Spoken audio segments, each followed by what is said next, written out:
You all Yes. can see. You all can see my screen. Yes, Prakash. Yes. Yes. Yeah, and you can see the slides. Well, I can see a slide and I can see you on the right-hand side. Oh, perfect. Thank you so much for confirming. Okay, so let's begin. Um, we'll begin with praying to the spiritual masters because today's session actually encounters topics which we will need higher intelligence to understand. It's beyond our normal intelligence. Um, so let's pray to the spiritual master so we can actually understand, purify, and enlighten ourselves. ॐ अज्ञानतिमिरन्धस्य ज्ञानाञ्जनशलाकाय चक्षुरुन्मिलितं येन तस्मै श्रीगुरवे नमः।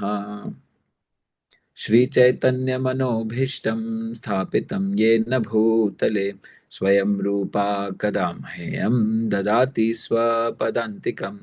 वन्देऽहं श्रीगुरोः श्रीयुतः पदकमलं श्रीगुरून् वैष्णवांश्च श्रीरूपं साग्रजातं सहगण रघुनाथान्वितं तं सजीवम् साद्वैतं सावधूतं परिजनसहितं श्रीकृष्णचैतन्यदेवम् श्रीराधाकृष्णपदान् सहगणललिता श्रीविशाखान्वितंश्च हे कृष्णा करुणसिन्धु दीनबन्धु जगत्पते गोपेशा गोपिका कान्ता राधाकान्ता नमोऽस्तुते तप्तकाञ्चन गौराङ्गी राधे वृन्दावनेश्वरी वृषभानुसुते देवी प्रणमामि हरिप्रिये वाञ्छाकल्पतरुभ्यश्च कृपा सिन्धुभ्य एव च पतितानां पावनेभ्यो वैष्णवेभ्यो नमो नमः।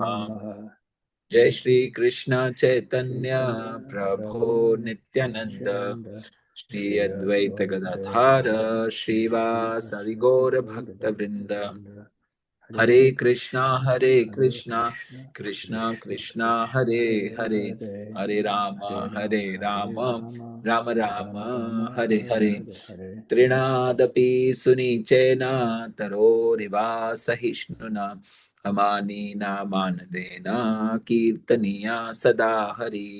One should chant the holy names of the Lord in the humble state of mind, thinking oneself lower than the straw in the street, more tolerant than the tree, devoid of all sense of false prestige. One should be ready to offer all respect to others and expect none in return. In such a state of mind, one can chant the holy names of the Lord constantly. Om Namo Bhagavate Vasudevaya. Om Namo Bhagavate Vasudevaya. Om Namo Bhagavate Vasudevaya. Narayanam Namaskrityam Naram Chaiva Narottamam Devim Saraswatim Vyasam Tato Jayamudirayet. नष्टप्रायेषु अभद्रेषु नित्यं भागवत सेवया भगवते उत्तम श्लोके भक्तिर्भवति नैष्टिकी शृण्वतं स्वकथा कृष्णा पुण्य श्रवण कीर्तनः हृदयन्तस्थो हयभद्राणि विदुनोति श्रुहित्सतां वासुदेवे भगवती भक्तियोग प्रयोजितः ज्ञानतीयेषु वैराग्यं ज्ञानं च यत् अहेतुकम् यस्यं वै श्रूयमानानं कृष्णे परमपुरुषे भक्तिरुत्पाद्यते पुंसा शोकमोह भय अपः.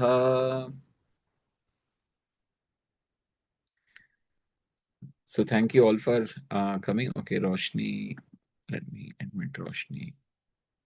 So thank you all for joining this Sunday morning, and my apologies for a 10-minute delay in starting. The reason we also do Bhagavatam pranams is because Bhagavad Gita, Prabhupada has often used references to Srimad Bhagavatam while explaining Bhagavad Gita, and cross references between Bhagavad Gita and Srimad Bhagavatam, they are very relevant in understanding the subject matter of Bhagavad Gita. Okay, so I will begin with our revision of what we did in the last session. So, I think I requested Bidisha Mataji last session to not make notes and focus and concentrate on the words. And after the session, if you want, you can make notes. Yes, Prabhu. So, so now, it's your chance to shine. Like, I want to see how much you remember, from the previous session. And you Uh, don't have to remember everything because human memory is limited. yeah, it is difficult to remember, but I did go through your video again and Okay, wonderful. I studied, like every day a bit and again going back and forth. And after that, I did put some bullet points. Very nice. Very nice. Thank you for doing the whole purpose of not asking you to make notes during the session was exactly to do this, because we can't we don't have a capacity to assimilate things immediately, but when we reflect and when we go back and we choose the same subject matter again and then reflect again, so this whole Bhagavad Gita is a universal puzzle, and it only fits together when you reflect. And unfortunately, in the modern day, with the existence of mobile phones and everything, everyone is distracted and no one has time for reflection. Mhm. So the whole purpose is to give you time for reflection. Okay. So, So yeah, please tell me, what did we learn last session? so chapter 9 is the jewel, like is the most important king of knowledge. It is the most confidential and deepest knowledge. It has the power that any normal sinful person, when they hear and study about chapter 9, they can become righteous and achieve pure devotion and bhakti. Now, pure bhakti, um, there was a question was like, what is pure bhakti? So there were three parts to it. One was like gyan, the process, the vidhi, and the realization. So pure bhakti is the purest, the topmost, the perfect transcendental knowledge. And after getting that knowledge, how we conduct ourselves, how we apply this knowledge in our day to day lives, and the outcome that we get when we do this on a regular basis, the outcome of this knowledge Mm, and the mm, realization of this knowledge, that is a pure bhakti. Then, wonderful. knowledge of bhakti, there was an important question for me. It was like, how we are not envious of him. And Mm, because it was mentioned over there, like, you cannot have this knowledge of pure bhakti or realization if you're envious of him. So mm, you need, and also I need to have full faith. A person without faith cannot attain Krishna's knowledge. So when we are never envious of him, we are constantly hearing about him, serving him, remembering him, chanting his glories. It helps us to build this knowledge within us and act accordingly and realize his pure knowledge day every day, mm, slowly, slowly. We build on it. So wonderful. there are 9 processes of bhakti, Mm, like hearing, like we're listening basically, like not casually hearing, like understanding the way you're hearing, paying attention to it fully, chanting like kirtan, remembering smaranam, serving his lotus feet, then mm, worshiping him, serving as a servant, uh, then praying on a daily basis, and mm, considering him as our friend, and of mm, course surrendering to him fully. mm, Then mm, it is also, there are like 8 characteristics of this knowledge. I remember the word Raja Vidya and Raja Guhyam, like king of all wonderful. secrets. Guhya means anything very confidential, very secret. And Mm, king of all education, Raja Vidya. Um, so it is transcendental, the topmost. It is eternal mm. and everlasting. It gives us self-realization. I think there are one more point. I cannot remember, Prabhuji. Sorry. Um, Okay, okay, that's okay. um, and there was the word which you said, like Aishwarya Gyan. The Aishwarya means Mm, wealth, opulence. mm, So he said to Krishna that all living beings, we are in mm. him, and he is the cause. But he is still aloof, even though he is the source of creation. Yes. And lastly, that part I need to again have a bit of revision with you was like, how Krishna, does his expansion like the Vistar part of his self, Amsh, and the various incarnations. And I am rightfully, like others, are always confused. But you did give a nice example of Krishna, like when he becomes the second Krishna, his mood and appearance can differ. Like when the Krishna in Vrindavan is of different mood versus the Krishna in we see in Mahabharata and his what's his course name? I forget. Dwarka, sorry, Dwarkadish. Yeah, Dwarka. yeah. Yeah, Then wonderful, wonderful. yeah, and the incarnations. It's like incarnation means like coming down. So anybody coming down to this material world, like at earth, like through the channel of Mahavishnu. So that was it, Prabhuji. So forgive Oh, me. no, no, wonderful, wonderful. You remembered many key points. Anyone else? Roshni Mataji, Vijay Gaurang Prabhu. Yes, I'm happy to share something. I can't go into the details that Mataji did, but for me, it's very important when I'm studying that I get the essence of the chapter. And well, the chapter is entitled Most Confidential Knowledge. And what I managed to decipher from that means most confidential knowledge means exclusive devotional service alone reveals the Supreme Lord and grants liberation. I think I said it.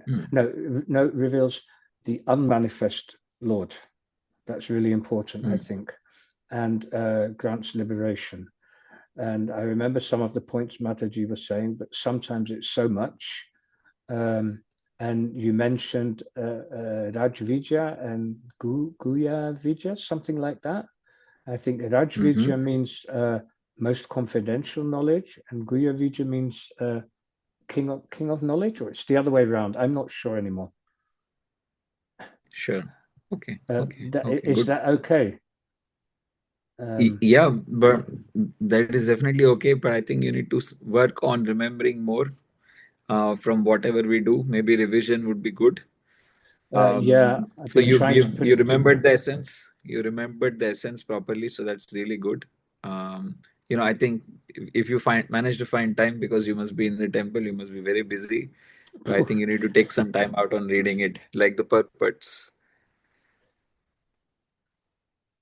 So Are there thank you so much. very important points, really important points that I Yeah. missed? Yes, there's quite a few of them. So, but we'll go through them. That's the idea of this revision, is that the more energy you spend now, the see the simple thing is Krishna is directly equivalent to time you spend with Krishna. Time you spend directly understanding Krishna. So the more time you spend now, the more memory and remembrance you will have of the Lord. Chanting is also trying to take out the holy names of the Lord. In Prabhupada's understanding, chanting and remembering is one and the same, because the day and the age when Prabhupada was there, when people said Krishna, then as soon as they used the word Krishna in their mind, Krishna was present. But the day and age we are in, we are distracted, and whenever we say Krishna, we can't remember Krishna. So hence when we chant Hare Krishna Mahamantra, most of the time we are not able to remember Krishna. So the problem really in Kali Yuga is distraction, and distraction results in poor remembrance, and poor remembrance can be rectified by spending time to remember something. And this is the principle I just wanted to stress, that if you spend time now reading purports, going back to the slides, you will have much less problems remembering later on. You will, and because you are asking good questions, you are conversing constantly. That essentially also means that something will stick out, even if 10% sticks out from the whole chapter. And if you get the essence, then that's amazing. Well, Okay, Roshni yeah, Mataji. I agree with you. The other problem I have is I'm still trying to catch up with the first 6 chapters of the Bhagavad Gita at the same time. I'm sorry, but I'm also practicing those No, verses and I things. It's really I tough. appreciate it. It's no, I appreciate it. It's a and only thing that separates us is the time. The more time you spend, is more you will be able to remember. And remembrance is also jogging memory every day. Taking some time out every day and to do the same thing. So thank you so much. Roshni Mataji, did you go back to the previous session? Did you hear the video? Do you remember anything from the session? Hare Krishna Prabhu. I'm really sorry. I'm still yet to catch up on the last video. Okay. Please do not miss the sessions. You will be at a loss, because here we are doing when we do the sessions, we do question and answer back and forth. So you have an opportunity to ask questions in the live sessions. But when you don't do the live sessions, then you can't ask questions back. And question is the only sign of being alive. You know, being being real, being alive. That means intellect is working. Okay, so I'll quickly take you through the summary of previous chapter of this chapter. So essentially started this most confidential knowledge. We discussed about what was the importance of this chapter. This is the essence of entire Bhagavad Gita is condensed in this chapter. This chapter, 10th chapter. But if you ask me, then this is more so in this chapter. So this chapter is the holy grail of Bhagavad Gita. You can't find the depth. Every single verse touches the heart, but the way the verses of this chapter will touch a reader's heart is way beyond normal conversation. Because in this chapter, Krishna, this is Lord Shiva. He is revealing the essence. This chapter gives the most confidential teaching that loving devotion, service to God, the Lord accepts even simple offerings, and no one is disqualified from devotion. And God personally protects and uplifts his devotee. This is the essence of this chapter. So in this chapter, there is relationship with the Lord, how to have established relationship with the Lord. There is shelter of the Lord, how to take the shelter of the Lord, and there is protection of the Lord. So everyone's looking for these things in life: shelter, protection, relationships. So this is what this chapter is about. um, these are some of the key points that we are going to go through. I think we have been through first three. So glories of the knowledge: Rajavidya Rajaguhyam Pavitram Idam Uttamam Pratyaksha Dharmayam Susukham Kartum Avyayam. So few things we have gone through. So 11th and 12th also fools and impersonalists. And today we are going to go through some portions of 12th that we couldn't complete. And then we are going to continue from 13, 14 onwards. But what was covered is, this is a very classic statement. We always see that a person who takes to the path of bhakti is not bereft of the results derived from karma yoga, jnana yoga, and other types of yoga systems. What we are saying is bhakti is topmost. So when someone's doing bhakti, automatically they have gotten the essence and the results of studying all the Vedas. That's a very heavy statement, and it's not easy to understand. How come someone who has just joined the process of bhakti, they have already understood all the Vedas, or they have already gotten the results of studying all the Vedas? Because to study Vedas, someone needs like a entire lifetime dedicated, lot of energy, lot of effort. So it feels like it's demeaning. But today in this session, we'll understand why this is the case. Why this is the case for a devotee. And Krishna explains different parts of going body in the previous chapter, which is going out, leaving the body when at the time of death, the body leaving at the time of death in the darkness or in the light, meaning during the daytime or in the night, or during Uttarayan when the sun moves towards north in 6 months, and in the Dakshinayan, which is the dark time, which is when the sun moves towards the south.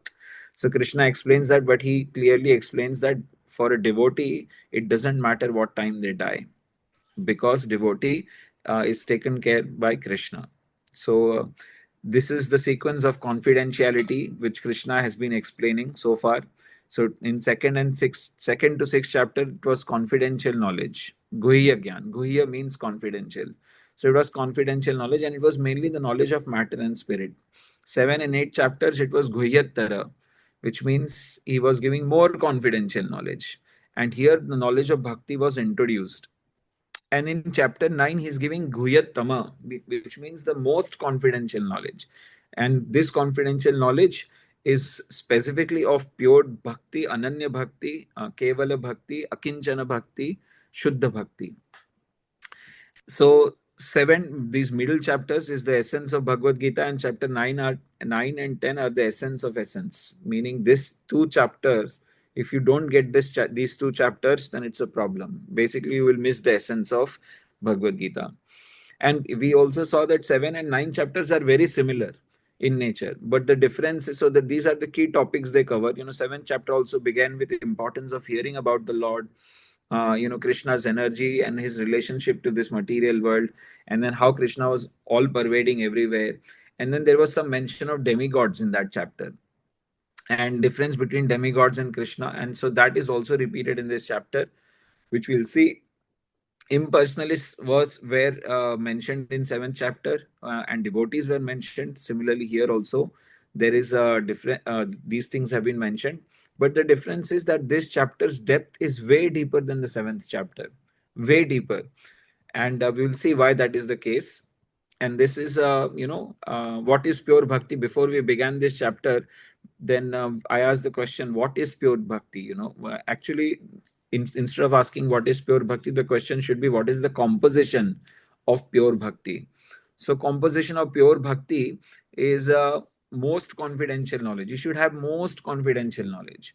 Then there is a process or vidhi, and then there is realization gyan. When you go to Vishuddha Bhakti, which means purest of the pure bhakti, then there is no such thing as process. But when you are in a path progressing towards pure bhakti, then this process is there, and this process is useful. And but so this definition of pure bhakti is from a perspective of someone who is a sadhaka or who wants to achieve pure bhakti. For someone who is already in pure bhakti, from their perspective, the definition of pure bhakti is different. There is no the gyan is already present. They don't have to follow any process because they are naturally following the process of the heart. And the realization is a constant day-to-day phenomena for them. So this definition of composition of pure bhakti is from the perspective of someone who is trying to achieve pure bhakti. So then we started with this confidential knowledge. Krishna is first telling that now I'm about to reveal you this most confidential knowledge. And Prabhupada again stresses on hearing process, which was given in Srimad Bhagavatam, which we discussed in detail in the 7th chapter. And we discussed about the 9 processes of Idam Jnanam, this knowledge that Krishna is about to give. This Jnanam can be, is about 9 processes, which Bidisha Mataji also mentioned, Shravanam, Kirtanam, Vishnu Smaranam, Padasevanam, Archanam, Vandanam, Dasyam, Sakyam, Atmanivedanam. So these are the 9 processes, and they should be done directly. Anusuyave, meaning you should not be, this word Anusuyave has been written, Krishna is telling this to Arjuna because Arjuna is not envious. See, if you are envious of something, you can't listen from that person. Or you will listen, but you can't take it. So this is a very important quality for us to be able to actually grasp this knowledge. And then Krishna goes and mentions the 8 characteristics of this knowledge. Rajavidya, it's the king of all education, king of all secrets. And we'll see today why it is king of all secrets. Pavitram, purest of all. Uttamam, if someone understands this knowledge, it will bring them from darkness to light. It will bring them to mode of goodness and beyond, and take them beyond mode of goodness. It will give you realization. This is the knowledge which will give you realization. There is Krishna in description and there is Krishna in reality. If you want to understand Krishna in reality, then this is the knowledge that will give you direct experience of Krishna. Meaning it will go beyond books, it will go beyond religious texts, and Krishna will become a part of your reality. He will exist for you in real. That is this knowledge, chapter in this knowledge. And then it will give you joy in your life. And this joy is not temporary, like eating an ice cream or getting married or doing this, getting a new job. Those joys are there, but they have their phases and they have their cycle. But this knowledge will give you eternal happiness. It will always constantly give you happiness on a day-to-day basis. So that is this important verse. And who cannot understand pure bhakti? This is all these four categories which Vijay Gaurang Prabhu also mentioned last time. They cannot understand this process of. Also, this important point that this knowledge is not an eulogy. It's not an exaggeration. It's not like a pun. It's a real thing.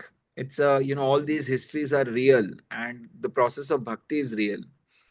Then there is Krishna then goes on to explain the Aishwarya Gyan, meaning the opulence. His opulence, as he is spreading all across the universe, he is unmanifested and he is manifested. He is in all living entities, but he is still not in them, which means he's still situated in the spiritual world. So next few verses, Krishna explains his Aishwarya Gyan or his opulence, which means his universal, all-pervading nature. He explains periodic creation, destruction, and then he explains that, okay, this all creation, destruction, everything is happening and I'm doing it, but nothing is binding me. I am not bound by anything. So Krishna is neutral, udasinavat, to creation, maintenance, and destruction, just like a judge is neutral. Many people come to the court, judge will do the judgment according to the legal laws and processes, and even though, so the judge is generally neutral, supposed to be neutral. If Krishna is the supreme director, so Krishna is saying, look, everything is happening under my direction. Maya adhyakshena prakriti. Adhyaksha means under my direction. So under direction of Krishna, everything is moving and non-moving. We hear this thing that without the mercy of Krishna, without the permission of Krishna, not one drop of water can move. And that is what Krishna is explaining. Krishna is not actually moving the drop of water. He is giving permission for the drop of water to move. So it is his direction under which the whole creation is actually working and manifested. And then we went into incarnations, amshas, portion, expansions.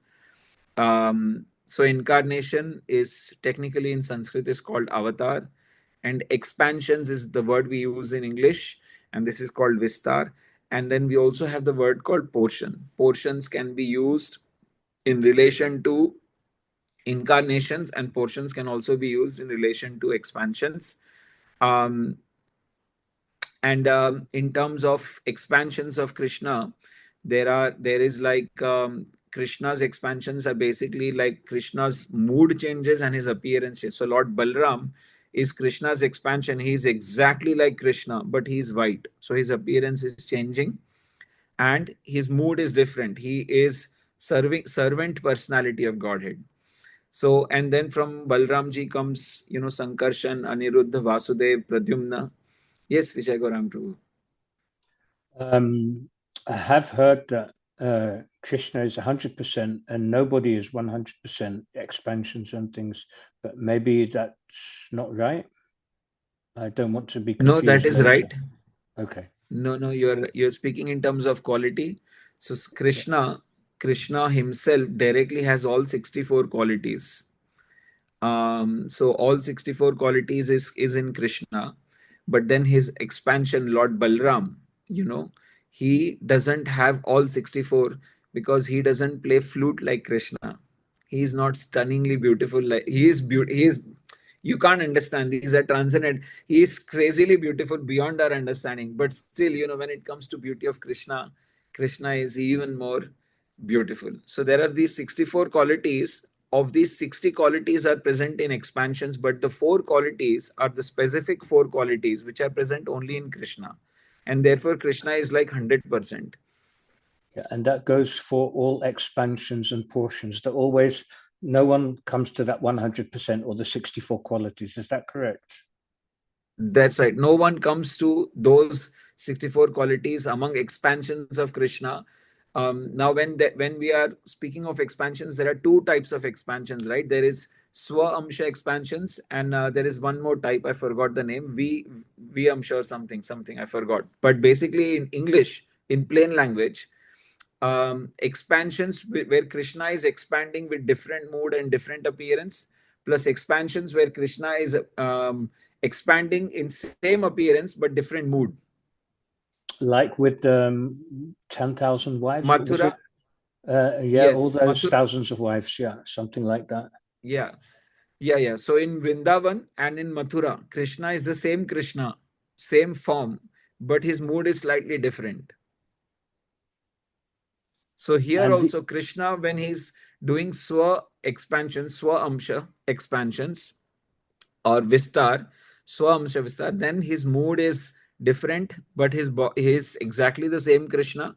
But then when his mood changes and his appearance also changes, then that is called as different type of expansion, Vistar.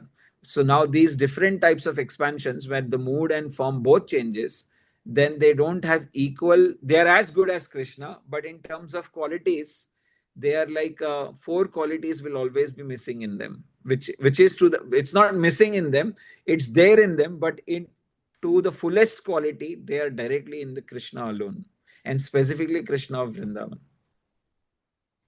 okay, thank you. You know, it's the degree in which he has the fullest.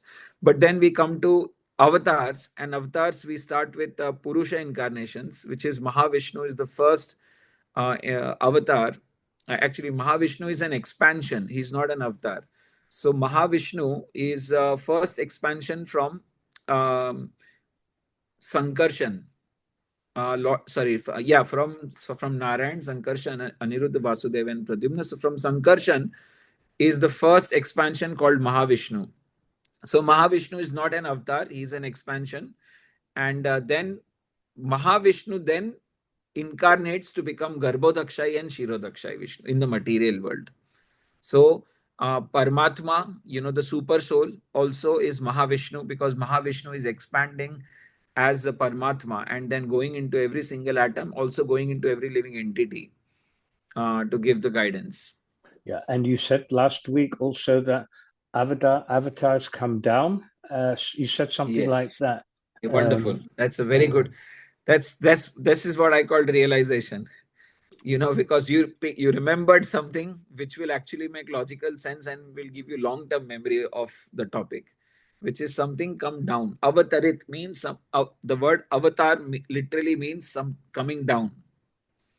So coming down literally, so incarnations are basically someone who comes from the spiritual realms into the material realms. Therefore, avatar, meaning coming down. So thank you so much. That was a very good remembrance. Finally. So no, this happened. That's why the questions. That's why I put questions. That's why, you know, I want a conversation, because with conversation, with questioning, there is some retention.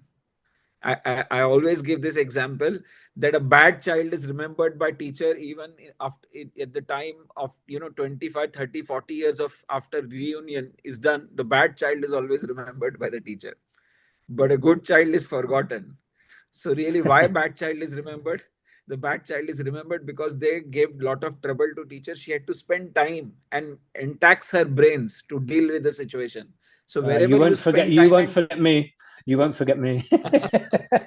I hope. Yes, Bidisha Mataji. You talked about four qualities that are absent with that. What are those four qualities? I don't remember all four. They are not absent. They are not present in fullest. But those Okay. four qualities are that beauty of Krishna. The Mm. beauty of Krishna is exquisite to Krishna, meaning his beauty surpasses everything beyond imagination, beyond anything. In fact, when Krishna sees himself by mistake, you know, in a pillar, because pillar in the spiritual world is shiny, you know, it's like a mirror. The marble is so shiny, so it's almost like a mirror. So when Krishna saw himself in the pillar, he fainted. Mm. That is the beauty of Krishna. Wow. Okay, so his beauty. Then Krishna plays flute. Yeah. You know, no, none of the expansions, none of the incarnations will have flute. It's Krishna who plays the flute, and you know, Krishna has three different types of flute: Vamsi, Venu, and Murli.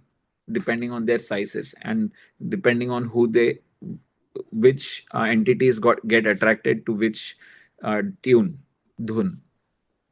And then Krishna, so Venu Madhuri, and then there is the beauty of the Krishna, and then there is is Krishna's devotees are extreme. This is his one of the qualities. Krishna, he extracts this nature out of his lovers, that they can become fully situated in Krishna, like completely Krishna, nothing else. And you will see that why this is so. And then there is one more. It is my ignorance which I forget, but there is one more. There are four qualities. His beauty, he has a flute which is very madhur, and then his devotees are extreme, and there is one more. Oh Krishna, my memory. My sincere apologies. I'll find out next time and come back to you, Mataji. No problem at all, Prabhuji. Okay, so then we moved on and we were discussing this different types of worshippers of Krishna. This is a big section, and here Krishna starts to explain about the fools. And specifically, Krishna mentions about his human form. When Krishna says that so today we'll begin with this session. Any questions, any things you want to discuss before we move on to today's section? No. Okay. So here Krishna begins specifically mentioning that when he comes down, when he is taking this incarnation, people think that some people think that he's an ordinary human being, and so people deride him because they actually don't know that this Krishna, who is looking finite, is the controller of infinite, and he's also the controller of all other finites. So this is a problem that people face. And Krishna mentions that such fools, they have no position. They, all their efforts are deluded. Yet, if they are trying to do karma, they can't become perfect karma yogis. If they're trying to do jnana, they can't become perfect jnana yogis, because they have just taken shelter of maya. They have taken shelter of illusory energy. Illusory energy, maya, means that which is not, meaning Krishna is what is present, and anything which is not present is maya. When you think that something is present but actually it is not present, that is called illusion, and that is what it's maya essentially. So all such people, they actually take shelter of illusion, and therefore what happens is all their efforts, all their energy, it becomes waste. And so why do these people actually deride Krishna? Any thoughts? Why do some scholars deride Krishna when he comes in the human form? You're on mute, Vijay Gaurang Prabhu. I think it's because I don't like to call it envy because such a big word, but quite often scriptures do mention that is envy. A true answer. Yeah, yes, that is a correct answer. But why do scholars deride Krishna? Because they believe in their own. We're all used to using our senses to perceive things, and it's a very difficult habit to get out of. And you have to be open-minded, and basically we call it envy. yes, it's a difficult habit to get out, and even devotees have this problem of envy, but we are trying to get rid of it. But as you said, we are open-minded, but someone has to be really open-minded to actually see the envy within themselves, and that's a very difficult thing. Any other answers? Why do scholars or other people deride Krishna as an ordinary human? Oh yeah, he looks like a human. He looks like a human. Wonderful. Yeah. Yes. Any other thought?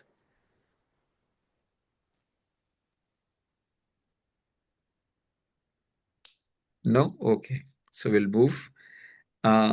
One, because they have poor fund of knowledge. One, they don't have knowledge that Krishna is not ordinary.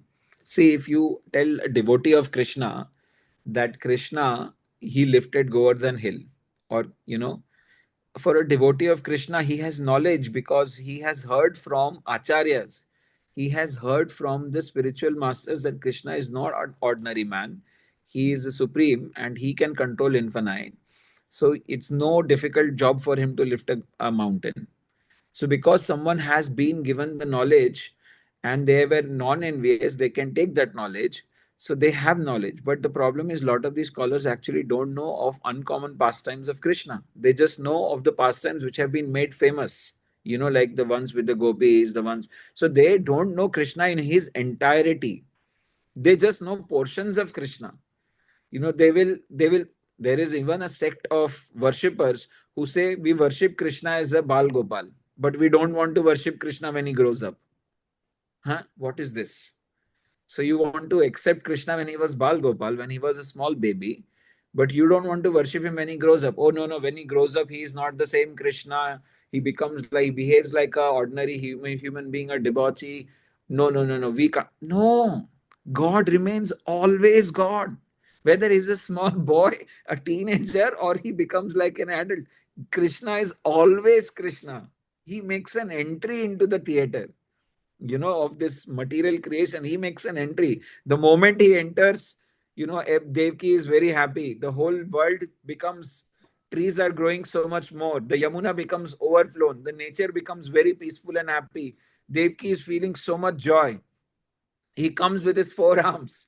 When he is reaching Mother Yashoda, he touches a cart and the cart flies in the air, just by a touch. When he was a very small baby, and he does similar activities when he's grown up like a teenager, and he lifts Govardhan mountain. So at no point in his complete presence, Krishna is always present. Krishna always said that he's the supreme personality of Godhead. He never hid anything, you know. So the problem is, for a lot of the people, they have poor fund of knowledge, not just envy, but poor fund of knowledge. So, this sect of worshippers who will, only worship Krishna as a baby Krishna. It's very immature or immature knowledge, basically. And the second point is, which Prabhuji mentioned, envy. People are envious, and if they are envious, they can't accept Krishna as God. Because in reality, they want to be God. You will say, oh, no, I don't want to be God. But actually, when you start drilling down your internal most desires, they are to have control over others. They are to have more power. They are to actually enjoy the most. If you just actually start drilling into their desires, they'll say, oh, no, I don't want to be the prime minister of the country, but I still want to be the head of the department of the area that I work in. Oh, okay. So you don't want, but you still have this desire for power. You still have this desire. So they will minimize, they will present themselves as neutral, but in the recesses of their heart, in the internal most sections of their heart, they still have this lurking desires for some power, some enjoyment, some fame. So essentially, that is all causing their envy to the Supreme Lord. And therefore, they will deride Krishna as an ordinary human being. Then they are also confused how someone can control finite and infinite, because they see Krishna as a finite living entity. So they say, how can he control infinite? So they are also confused. And actually, I don't know how you all have Srimad Bhagavatam, right? We have Srimad Bhagavatam, we read Srimad Bhagavatam, we have to read Srimad Bhagavatam, and we must distribute Srimad Bhagavatam if we can. In Srimad Bhagavatam, there in the very first canto, very first chapter, all the sages which are assembled in Naimisharanya, it said there are 80,000 sages. They are saying this verse, Kritvan kila karmani saharame keshavah ati amartyani bhagavan gudha kapatamanushaha. So I'll take word by word. Kritvan kila karmani. That O Sukadev Goswami, tell us that all the activities, karmani, what activities were done, saharamena, along with Balram, Keshava. So what activities did Keshav do along with Balram? Those activities were Ati Amartyani. Marta means to die. Ati Amartyani means one that Amartyani means one that does not die, and Ati Amartyani, who can do the activities which are immortal activities. So it basically, immortal activities are also called superhuman activities. So they want to understand the superhuman activities of Keshava, who was there with Balram. Then he says Gudha. Gudha means secret, confidential. This is what we have been studying, right? Guhya, Guhyatara, Guhyatamam, and then Gudha, secret. So, tell us about activities of Keshav, who was along with Balram, who did Ati Amartyani, means superhuman activities, not human activities, superhuman activities, which were secret. Gudha. Huh? Gudha, Kapata Manusha. Manusha means human being. Kapata means false human being. So here 80,000 sages are referring to Krishna. They know that Krishna is not an ordinary human being. They're telling Kapata Manusha, meaning he's like a fake human being. So they're calling Krishna as a fake human because they know that he's not really human, he's God. So the problem is the Mayavadis, they quote this verse from Srimad Bhagavatam. Aham sarveshu bhuteshu bhuta avasthita sada. So they are saying that aham, sarva bhuteshu, in all living entities, I am present. This verse literally means that Supreme is present in every living entity. So what Mayavadis say, okay, if Supreme is present in that living entity, that means that living entity is Supreme. Is this a true statement? It is not possible, Prabhuji. How can a 1% be 100%? Yeah, I mean, a living entity, they cannot be supreme. See, if someone is supreme, they are supreme from day one. They don't need all this support. As I said, Krishna was born, he touched a cart and the cart flew in the sky. He sucked milk from Putna, Putna died. So the point is, these Mayavadis, they take this verse as Supreme is present in every living entity, which means every living entity is Supreme. Basically, they read it like that. But Jiva Goswami, the Goswami that we follow, Rupa Goswamis and Jiva Goswami, who have actually given us the most detailed information, they explain that no, but this means that he is present as Paramatma in everyone's body, next to Atma. So in everyone's body, he is present. That doesn't mean that that person is supreme, but he is present in their bodies as Paramatma. So it's a very simple explanation. This logic of Mayavadi, how they say like Supreme, that means like we are also our parent, which is not. So yeah, basically they mean that. They mean that my parents were also supreme. I am also supreme. All of us are supreme. I mean, can I speak? Please. Yeah. So I mean, I can understand them misunderstanding that sentence, but then Prabhupada or other devotees, they reference to other scriptures as well, no? They refer to other scriptures to prove this, no? Yes. The thing is, all the other scriptures, Gopal Tapani Upanishad, and Chetanas Chetananam, all those verses, and there are many places where it is very clearly mentioned that Krishna is the supreme and living entities are not supreme. In fact, in one Upanishad, it is clearly mentioned that in the human body there are two birds, and one bird is the witness, and the other bird is the doer. It's so starkly and clearly mentioned. In fact, even in Bhagavad Gita, Krishna is mentioning this so clearly. Yet, the Mayavadis, they tweak the same verses. They take the Sanskrit, and because Sanskrit, every single thing can have 50 meanings.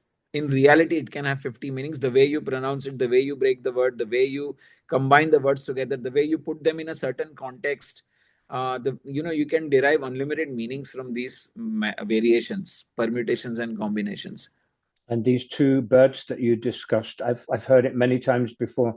That actually is referred to in the Bhagavad Gita. Yes, Prabhupada refers these things in his purports, because these two birds are actually coming from a Puran. They are coming from the Vedic description. So Puranas are so there are 4 Vedas, then there are Itihasas and Puranas. So 4 Vedas, Rig Veda, Sam Veda, Yajur Veda, Atharva Veda. These Vedas, in one of these Vedas, this example is there. So it's not. So if you go back to the classical people in India who actually study Vedas, they will sometimes say, "Oh, we will only follow Vedas. We will not follow Puranas."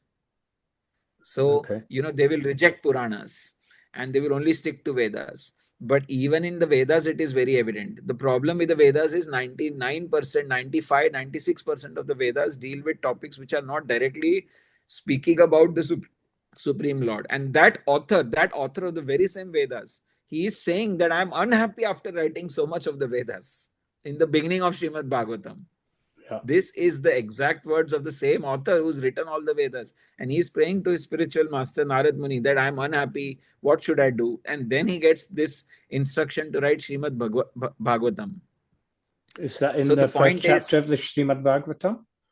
It is, in the second chapter. Second, third chapter. Actually, it starts from fourth chapter of Srimad Bhagavatam. Okay. Yeah, third chapter, he becomes despondent. Fourth chapter is the entry of Narad Muni in Srimad Bhagavatam. So, so essential point is that Mayavadis will use the same verses and they will derive the same meaning.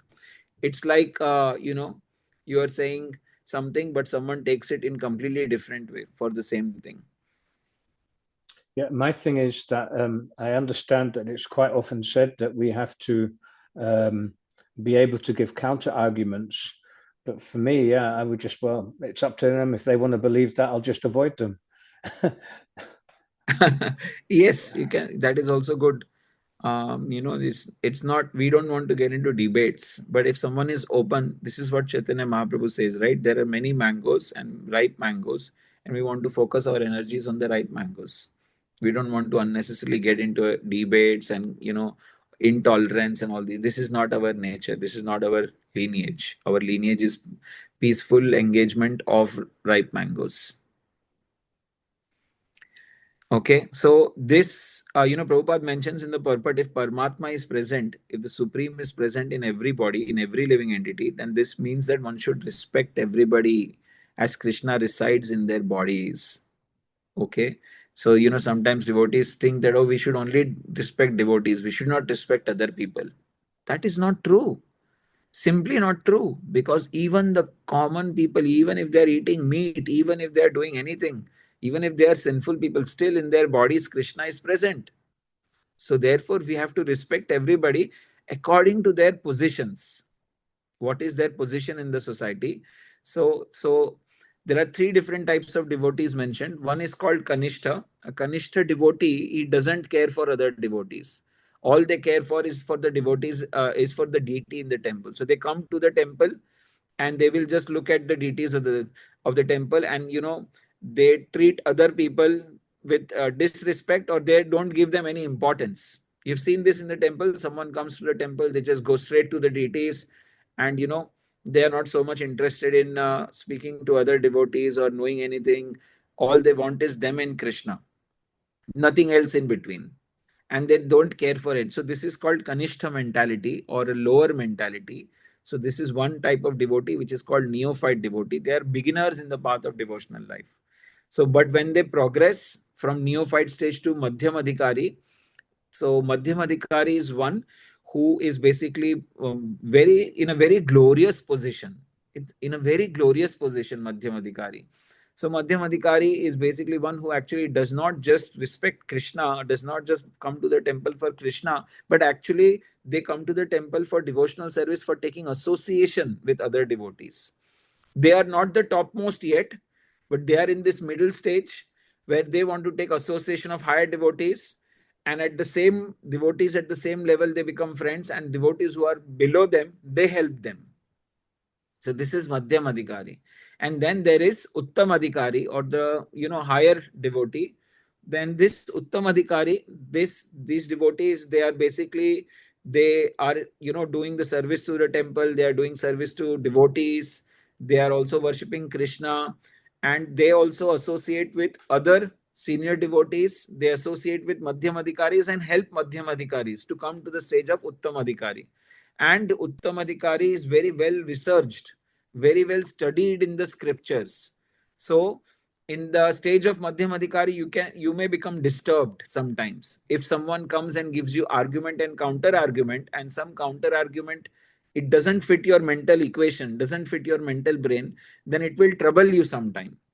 Or if someone says something to you. This is very common situation. You are serving in the temple for many years. Some devotee comes and unnecessarily chastises you or says few things to you, and it becomes so much of a trouble to your heart. It has not only pierced your false ego or real ego, but it has given you so much trouble that you give up the service of the temple, you give up the service of Krishna. This is also in Madhyam Adhikari stage. Uttam Adhikari, they never give up the service of Krishna. Someone, for even for personal problems, they keep personal problems away from service of Krishna. Someone comes and chastises them, they take it, and whatever they have a feeling, they will not stop their devotional service to Krishna. They will not stop loving Krishna. They will not stop serving Krishna, like that. And then they have also good understanding of scriptures. They can defeat others. If there is argument and counter argument, this is Uttam Adhikari. So here Prabhupada is saying you should respect everybody, irrespective of what body they are in. So there is another extreme of this, and this is the question that is often, you will hear that from lot of people actually. The extreme is, the argument they say is, what's the need to go to the temple? God is everywhere. If God is everywhere, what's the point of going to the temple? Have you heard this before? I think so. Yes, Prabhuji. Roshni Mataji, have you heard this before? Yeah. Yes, I have. So what is your answer to this question then? If God is everywhere, then he's also at the temple, and okay. Yeah. Awesome. Okay. Yeah. So, but then, counter argument to your point is, God is everywhere, then he is also in the temple, but then there is no point of going to the temple, right? You can just be at home. There is no need to go to any spiritual place. There is no need to go to temple. Yes, there is. Okay, wonderful. Yes, Prabhu, please elucidate more. Well, I mean, first of all, going to the temple means you can associate with other devotees. Wonderful. We can learn things from other people. We can learn things about ourselves, maybe.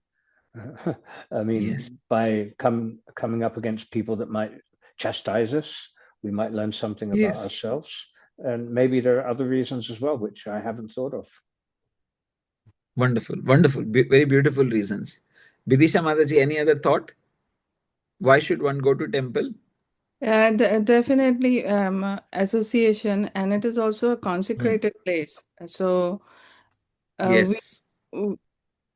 we get that vibration and energy. Like we all have some kind of aura with us. We are energy fields also, right? So we need that help Correct. also purifying, because it's a high level energy field considering all the devotees, the deity, the primary deity, everything. I think in we use that word like I don't know how what is said in English. Forgive me for that. Like Garbhagriha, they call it. Garbhagriha, yes. Yes, which is Yes, okay. not in home. And also when we are bowing in front of the Lord, but also the footsteps of all the devotees.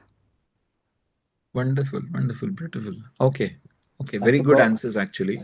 I forgot Yes. devotional service, which, yeah, of course you can do that outside the temple, but in the temple there's more opportunity. Other opportunities. There are other kinds of opportunities in the temple. Yes, wonderful. Okay. Yes, and these are precise answers to this question, all of them actually. There is another thing which Prabhupada mentions in examples is, like water is made up of, hydrogen and oxygen, and actually oxygen is everywhere, right? Oxygen is in the air, and we breathe oxygen every day, day in and day out. So actually water is also in the air, hydrogen and oxygen, they both are in the air. But can you drink water from the air? You can't drink water from the air. You have to have a cup, and you have to take a liquid water, and you then can drink water.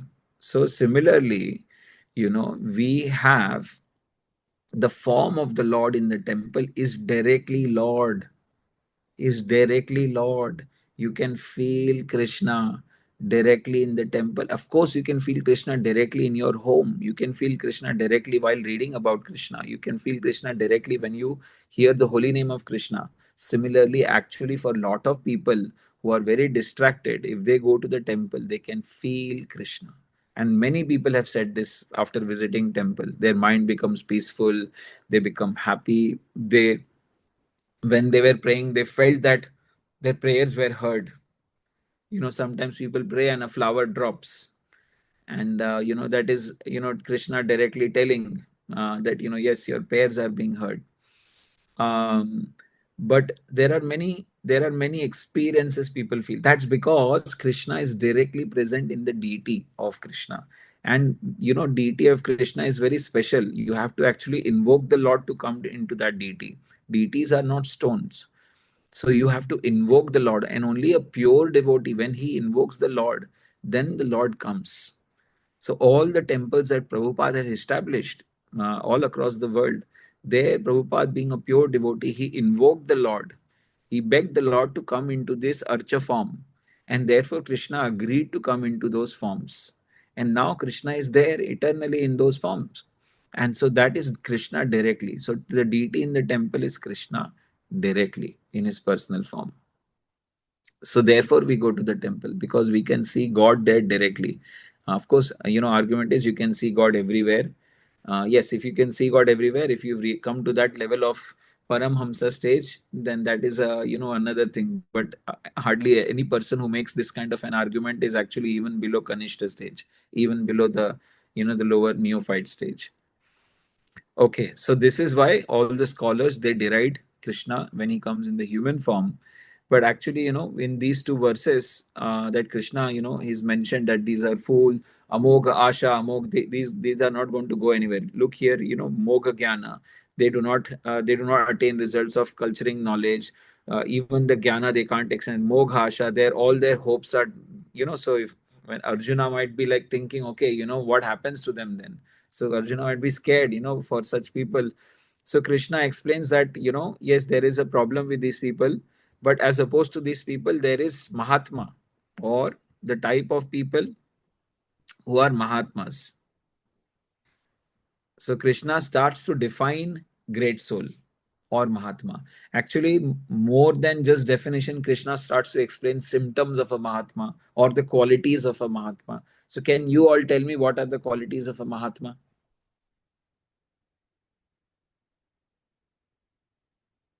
Any thoughts?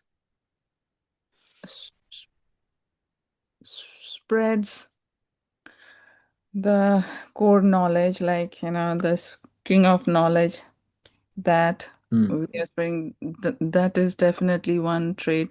Irrespective, no discriminations, like that language, like you don't need qualification. For devotion, of course, there are like for two bhaktis you need that Kevalya Bhakti and the Ananya Bhakti, you need that.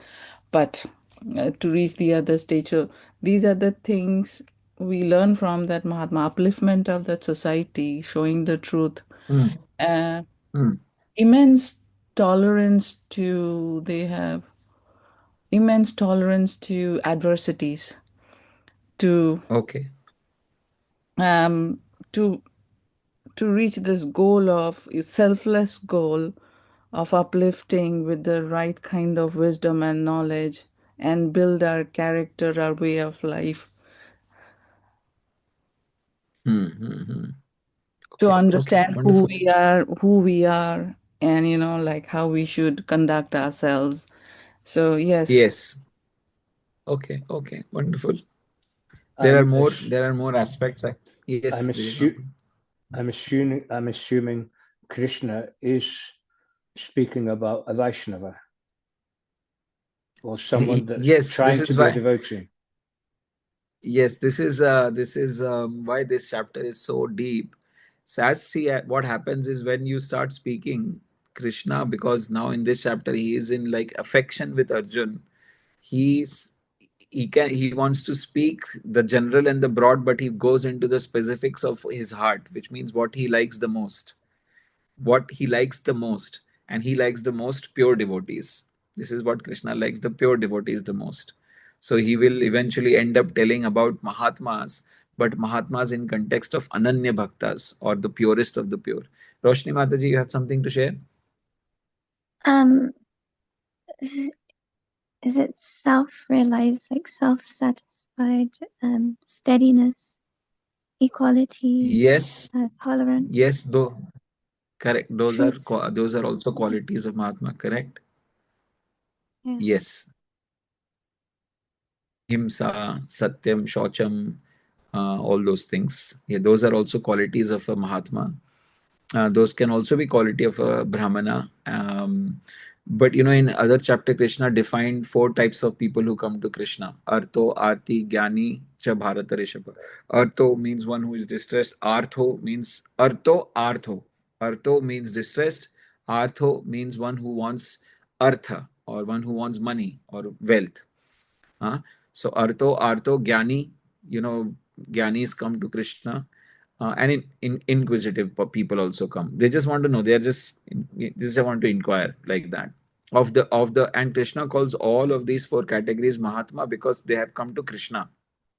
That's why they are called Mahatma. They have not gone to demigods, they have not gone to humans, they have not gone to.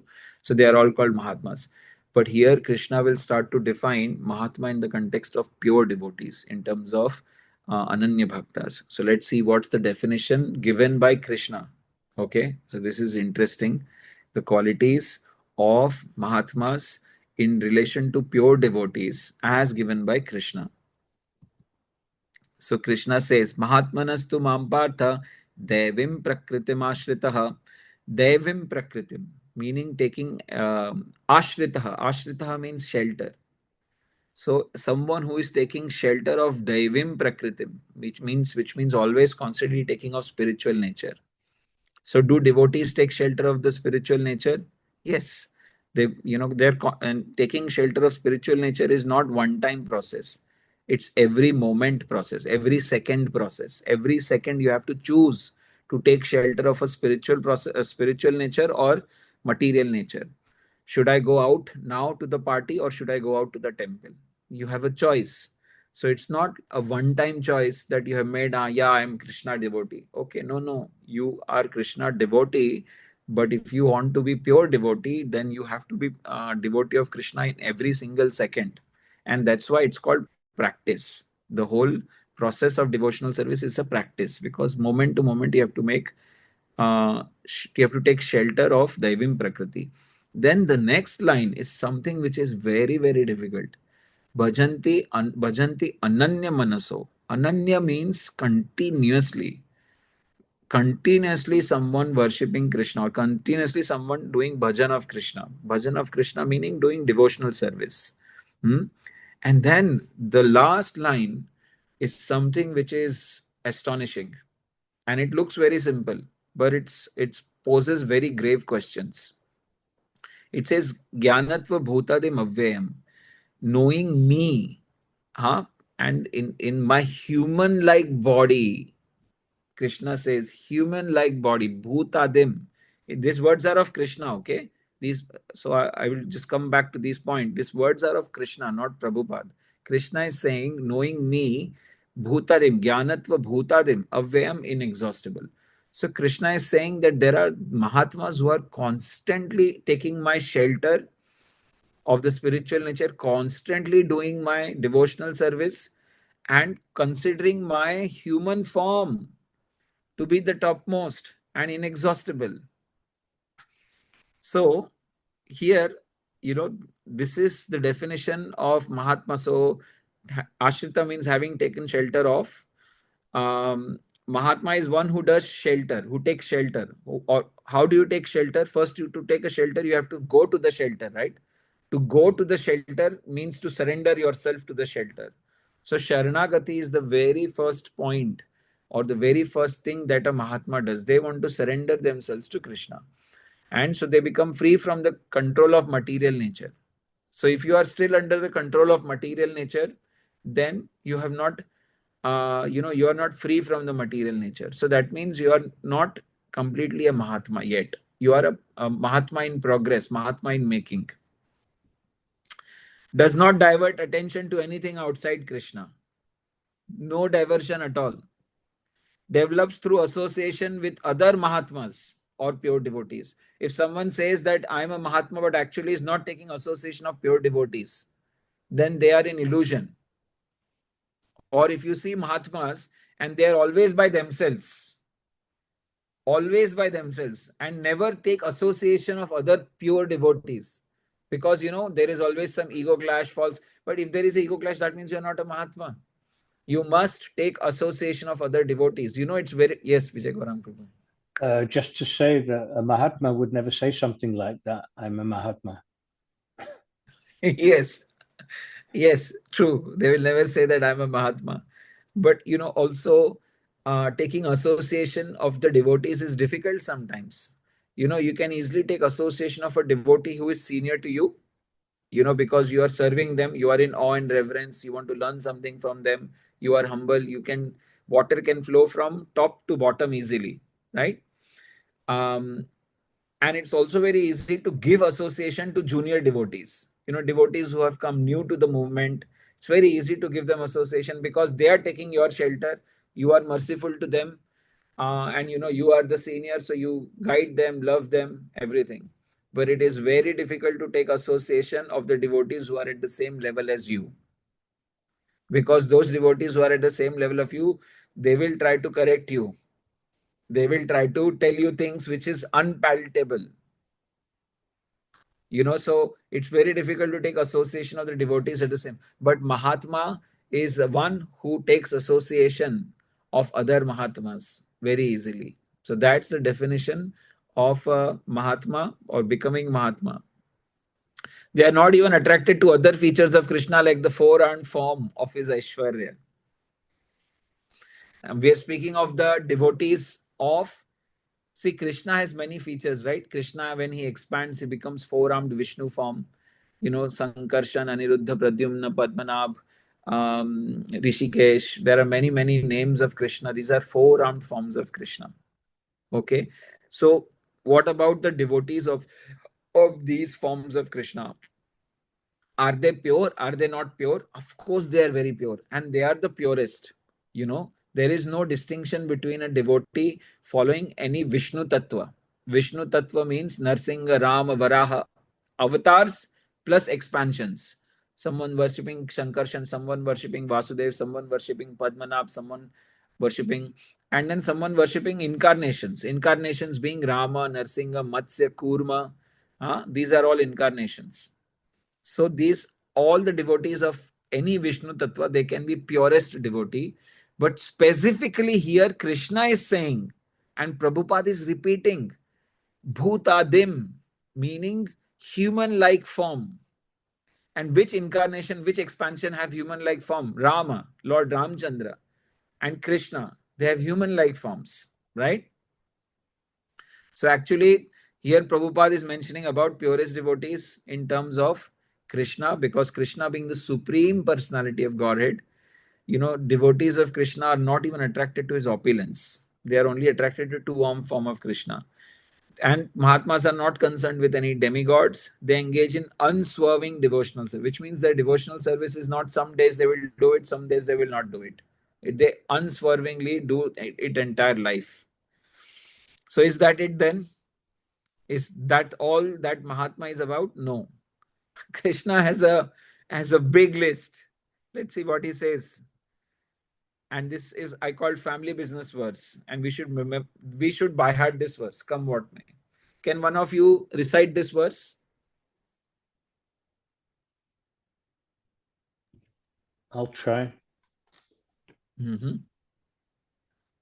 Satata kirtayanto mam yantatascha drida vrata namasyantascha mam bhaktya nicha yukta apashate. Wonderful. Bidisha Mataji, do you also want to recite this? Yes, Prabhuji, I can try. Satatam kirtyanto mam yantantascha drudha vrataha namasyantascha mam bhaktya nityayukta upasate. Thank you. Beautiful. Roshni Mataji?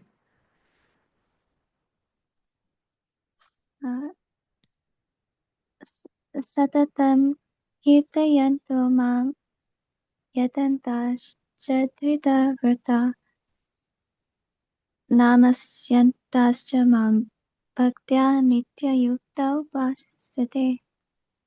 Beautiful. Thank you so much.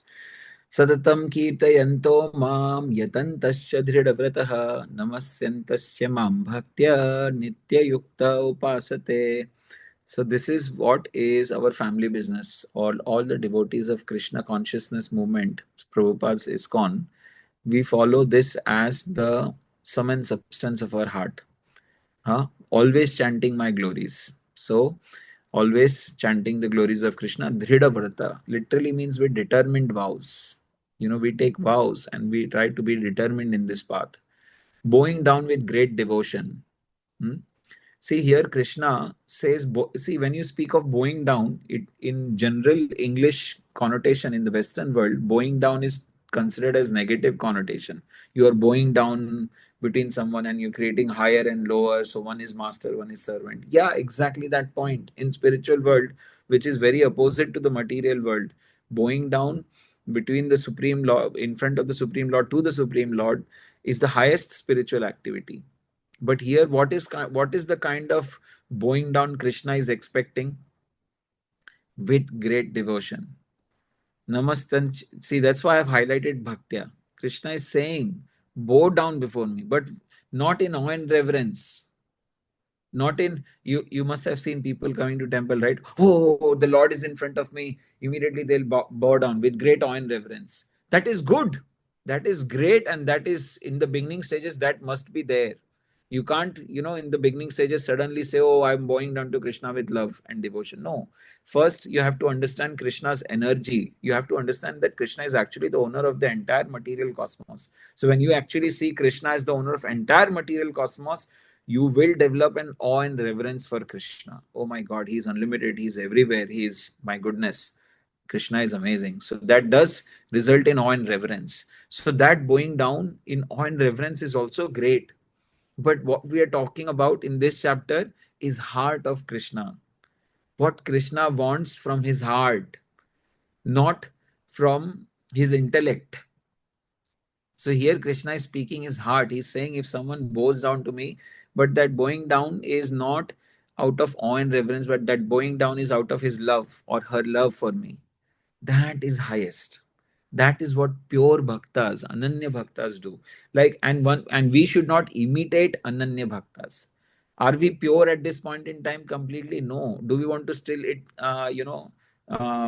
crisps outside, food outside? Do you want to? So we are not pure bhaktas. So we should not imitate pure bhaktas.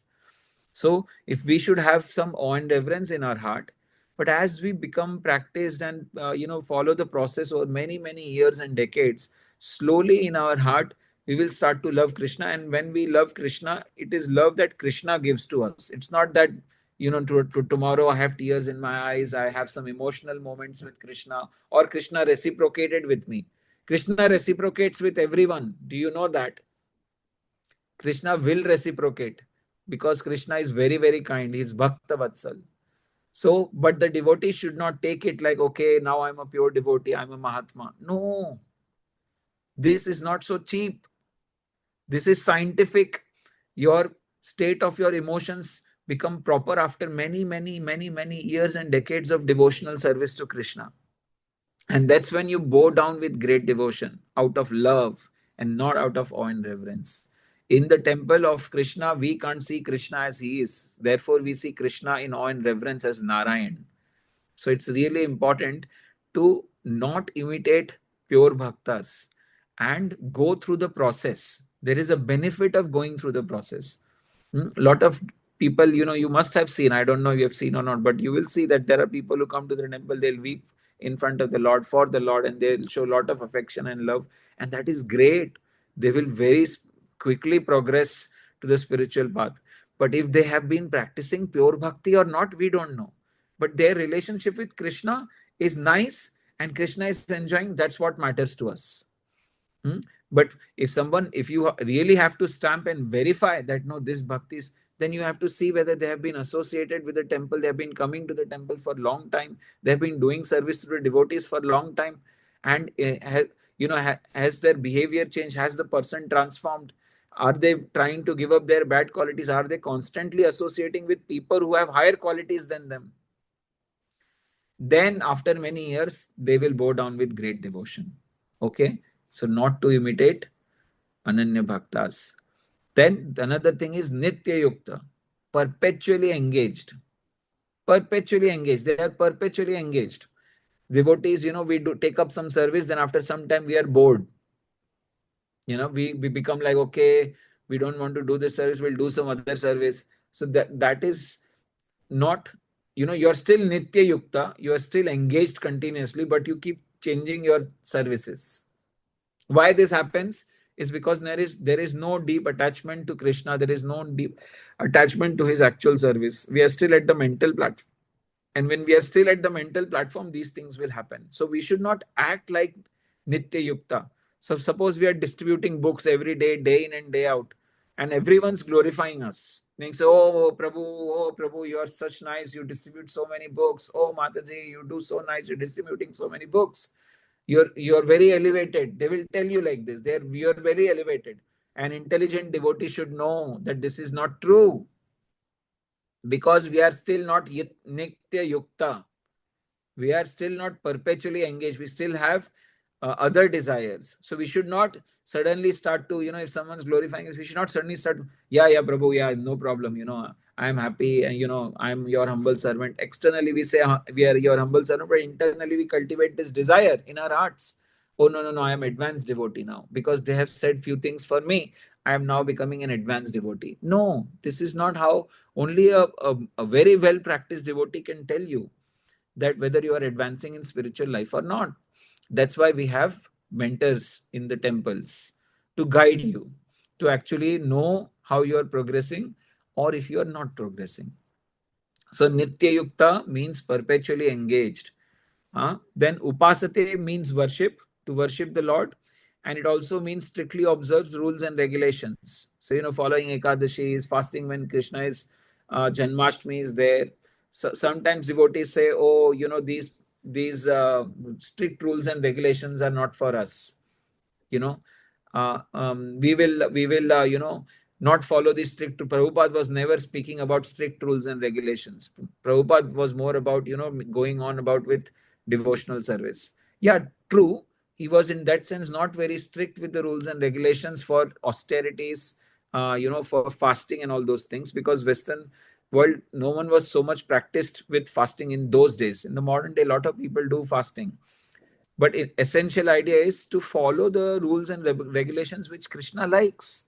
Krishna tells Yudhishthir Maharaj that, follow Ekadashi. Yudhishthir Maharaj is a pure devotee, is Dharmaraj. And Krishna is telling his pure devotee, follow Ekadashi. So then, who are we to then say, oh, no, I am not going to follow because, I don't think it's needed, or follow it. If you are not able to do to the high standard, do a lower standard. If you're not able to do to the lower standard, do a even lower standard, but do something. Do something properly according to the rules and regulations. Yes, Vijay Garam. I'm really sorry, but I have to just go for a couple of minutes to ask the kitchen to hold some prasadam for me. Otherwise, it's going to be finished after the session. Unless you want me to wait, and I can't send you a private message about that. So if that's okay, or if you tell me to wait, if you tell me to wait for 10 minutes, I'll do that too. No, you want 5 to 10 minutes of break? No, I don't need a break, but I just have to ask the kitchen to hold something for me. You can go, and we can wait for you, Prabhu.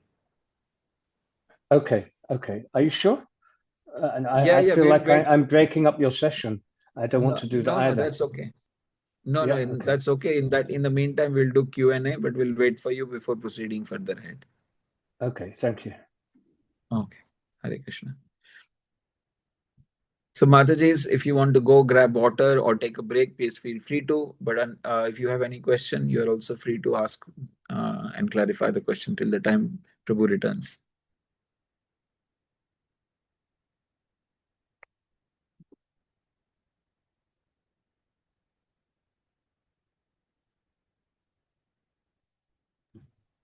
I have a bit of offbeat question, and I don't know if it is right to ask or not because it's in the line of Mahatmas. Hmm.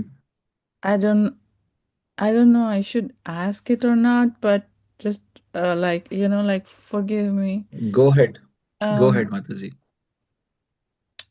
when we are in the like when we are trying to associate and search for gurus or senior devotees, um here Krishna has outlined the great qualities of a pure devotees and all. It's very hard nowadays, even though I've seen, I'm fortunately associated with many initiated devotees and all, but it's very hard to find them in that level. When we come Hmm. to these kind of platform, we feel very fortunate, but same time we have an assumption that they are beyond our normal human being. Whatever shortcomings I have, they don't Hmm. have because they are Hmm. Hmm. already initiated. Hmm. But Hmm. Hmm. Hmm. but then that honeymoon breaks. So Yes. and then I mean, like I can say for myself, you start becoming very cautious and skeptical, but you Hmm. shouldn't be doubting devotees. You feel like, am I doing these? This is like pop. You shouldn't. You should be full of respect. You Hmm. shouldn't have this doubt. So, in other words, in short, like, how do we find or associate with true devotees, which will Hmm. help Hmm. us Hmm. elevate more in our thought process and not we are not bogged down into day-to-day mundane stuff, like who is doing more Yes. Yes. service, who is doing reading more stuff and all. Um, Yeah. Yeah. Yeah. so Okay. yeah, I I don't know. completely get your question. I don't know if this It's a is one. the right thing, but I feel confused rather, not a complaint. Yes. Yes. Yes. No. No, Mataji. This is a very, very, very good question, and I'm glad you asked it. I'm very, very glad you asked it. This is a general sequence of happenings that happen when you come in association of devotee. When the very first time you meet devotees, they are like made up of gold. You know, everything is good about them, and you love them so much, respect them so much, like them so much, and then what happens is you start spending time with them. And you because you have awe and reverence for them because they are practicing this path of bhakti devotional service, you start to have an unfounded expectations with them. It's subconscious. It's not that you set these expectations. It's a subconscious expectations, and these subconscious expectations come from the background we usually come from. So if you're coming from a very high background, you have expectations that okay, these people will be actually doing penances, austerities, being truthful, being honest, not cheating others, and behavior will be very good, and there'll be no shortcomings in their behavior. And this is very normal. This is very normal. It's an unsaid subconscious expectations out of devotee. And what happens is, as you said, the honeymoon period opens. They see one fine day that that very same devotee that they had so much high expectations behaved like a very ordinary human being, like shouted at someone, or was not honest, was deceiving in nature, or was cheating in nature. And so you are brokenhearted. You feel, oh my god, these people are also very similar to the people I see in the ordinary material world. There is nothing special about them, which is what I was really, really attracted to. And that's what I came to the devotional life, because I was attracted to something, right? And this is a normal journey of people. Sometimes what happens is people get shouted at the temple, or there is something called as hidden desire for competitions. Oh, you've distributed so many books. Oh, you're studying Bhagavad Gita every day for 2 hours, or you're studying every day Bhagavad Gita for 5 hours, or you're chanting so many rounds. You're chanting 20 rounds, you're chanting 12 rounds, you're chanting 10 rounds. So there is this unsaid competition, and there is unsaid envy that starts to generate within our own hearts, because the way the devotee community behaves or the way the specific devotees behave. Because what they are doing is, sometimes they may not be sparking this kind of discrepancies between other devotees, but sometimes they just want to genuinely appreciate other devotees. So, so and so Mataji, she is doing now cooking in the temple, and she is also chanting her 8 rounds every day. She has also started to offer. So they are glorifying, but in the process of glorifying the other devotees who are sat in front of them, they start to appreciate these devotees. But they, at the same time, because we are coming from material background, we also start to develop some envy that, oh, this person is gone above me now. Because in material conception, we have always this up and down. Someone is above us and someone is below us, right? So really speaking, your devotional life will continue to flourish when you find a good friend in Krishna consciousness. Do you get it? When you find a friend in Krishna consciousness, a person who is your friend, who doesn't judge you by your the activities you do, but who sees you by your desire to be with Krishna. So doesn't judge you by the outcomes, but judges you by your desires and your effort to follow those desires. So when you make someone a friend, then that friend can be of two types. That friend can be very same like you. So they are also strugglers. They are also struggling for Krishna. Or you can say they are a better struggler, meaning they are a struggler who have little bit advanced, little bit more. So in this case, you have people like neophytes who are completely new, awe and reverence and everything. Then they realize that there are struggles, but then there are better strugglers than them, which means they have been practicing for a few more years, so they are more realized, more advanced, but they are not ripe mangoes. They are not pakka aam. The juice is not going to be the sweetest. They still have some problems in them, and every human being will have some problem in them. And then there are the pure devotees who reflect these qualities that we are listening here. Pure devotees like sannyasis, pure devotees like very senior disciples of Prabhupada. So there are few that will reflect these. So what ideal way for us is to have the expectations right. See, the real purpose we come to the temple is actually to learn to love Krishna. Is that correct? Yes, Prabhuji. Absolutely. So what we have to see is to find a person who is also trying to love Krishna better than us. Better than us. They may not be perfect, but they are still better than us. And this problem actually generally always happens in the beginning stages, because in beginning stages, we are outward looking. We are outward looking, bahir mukhi.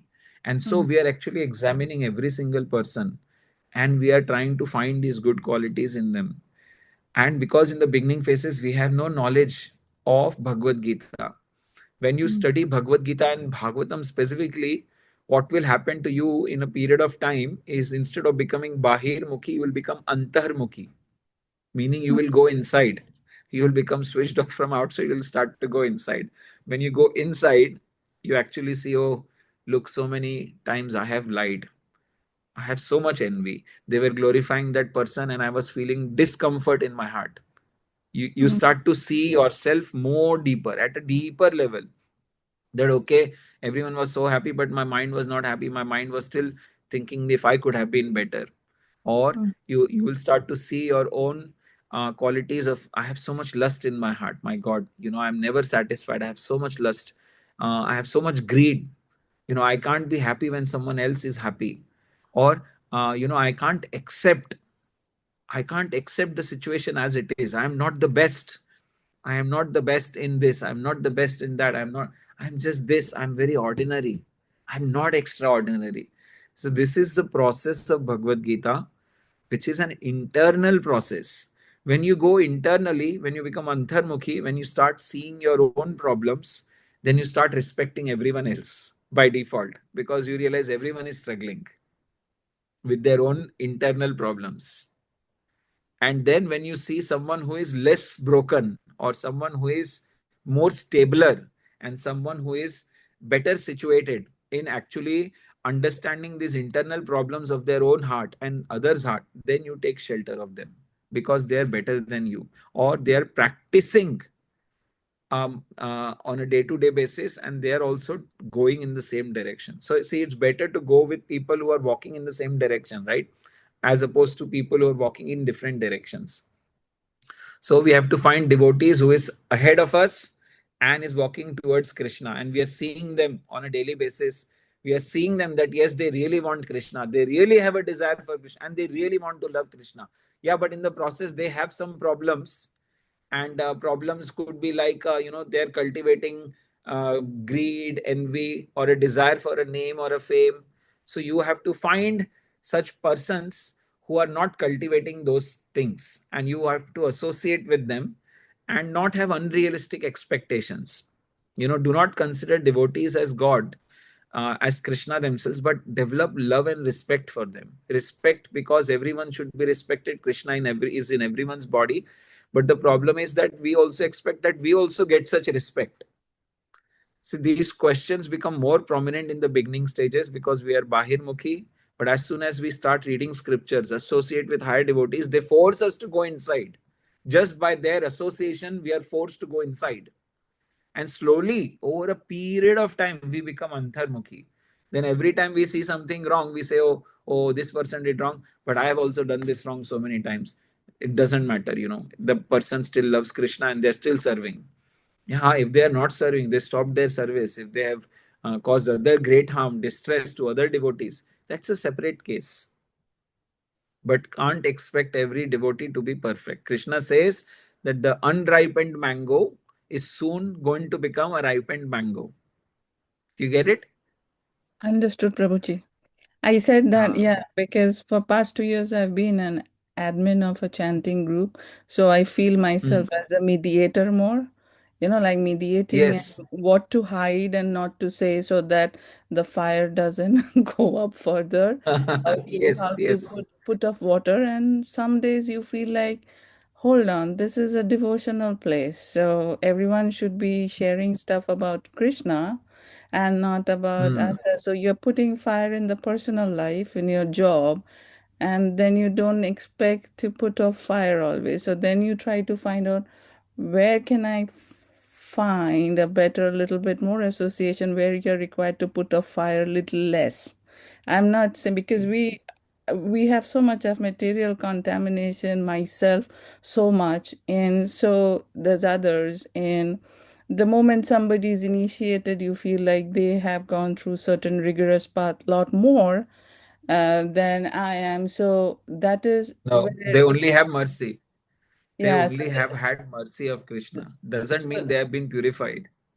okay, so that is what I felt like when you are explaining the That's Mahatmas and because Mataji, you must have associated with people who are more considering service with positions.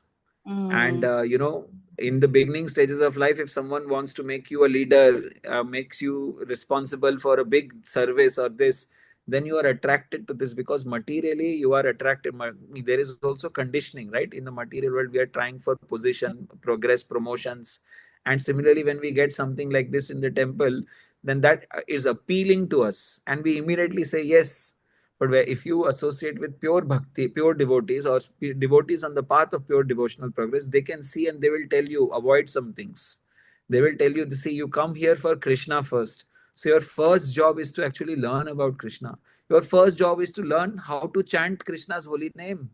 Your first job, very first job, is to develop your own self. Then you yes, can develop others. And even when you are developing everyone else, if you take Krishna out of the equation, if you forget Krishna, if you don't give time to Krishna, if you don't spend your own time with Krishna, no matter how much advanced you are, how many so ever years of devotional service you have done, you will fall apart, because it's Krishna that keeps you in the whole equation. It's pure devotee, the spiritual masters, who will bring you back in the line. The problem is we are so much involved and engaged in services that in those services we can't remember Krishna. We can't keep Krishna first. And we can't there, because when we don't keep Krishna first, we can't change ourselves. And then what happens is, on a period of time, we see that the devotional world is very much like the material world. Whatever we see in the material world, we see same set of qualities in the people here, because actually we never actually associated with proper devotee who is Krishna first, who is spiritual master first. We always associated with devotees who are positions first, services first, or everything else first, other than Krishna first and spiritual master first. So you will never feel satisfied in that association, and you may feel unhappiness sometimes. See, all association will bring some unhappiness in material world. But when you associate with pure devotees, they will give you right lenses to see the situation and cross over that situation and become happy. And this is what we will discuss now further in this section, if we get to it today. Yes, Prabhuji. Thank I you, hope Prabhuji. that answers some portion of your answer, Yes, but more Prabhuji. answer you will get in some time. Yes, Prabhuji. That is very, very helpful, actually. Very helpful. Thank you, Prabhuji. Thank you. Okay, so these are the qualities of pure devotees. So now Prabhupada is actually defining how to glorify the Lord. We all want to glorify the Lord, right? So can you tell me how to glorify the Lord, Roshni Mataji?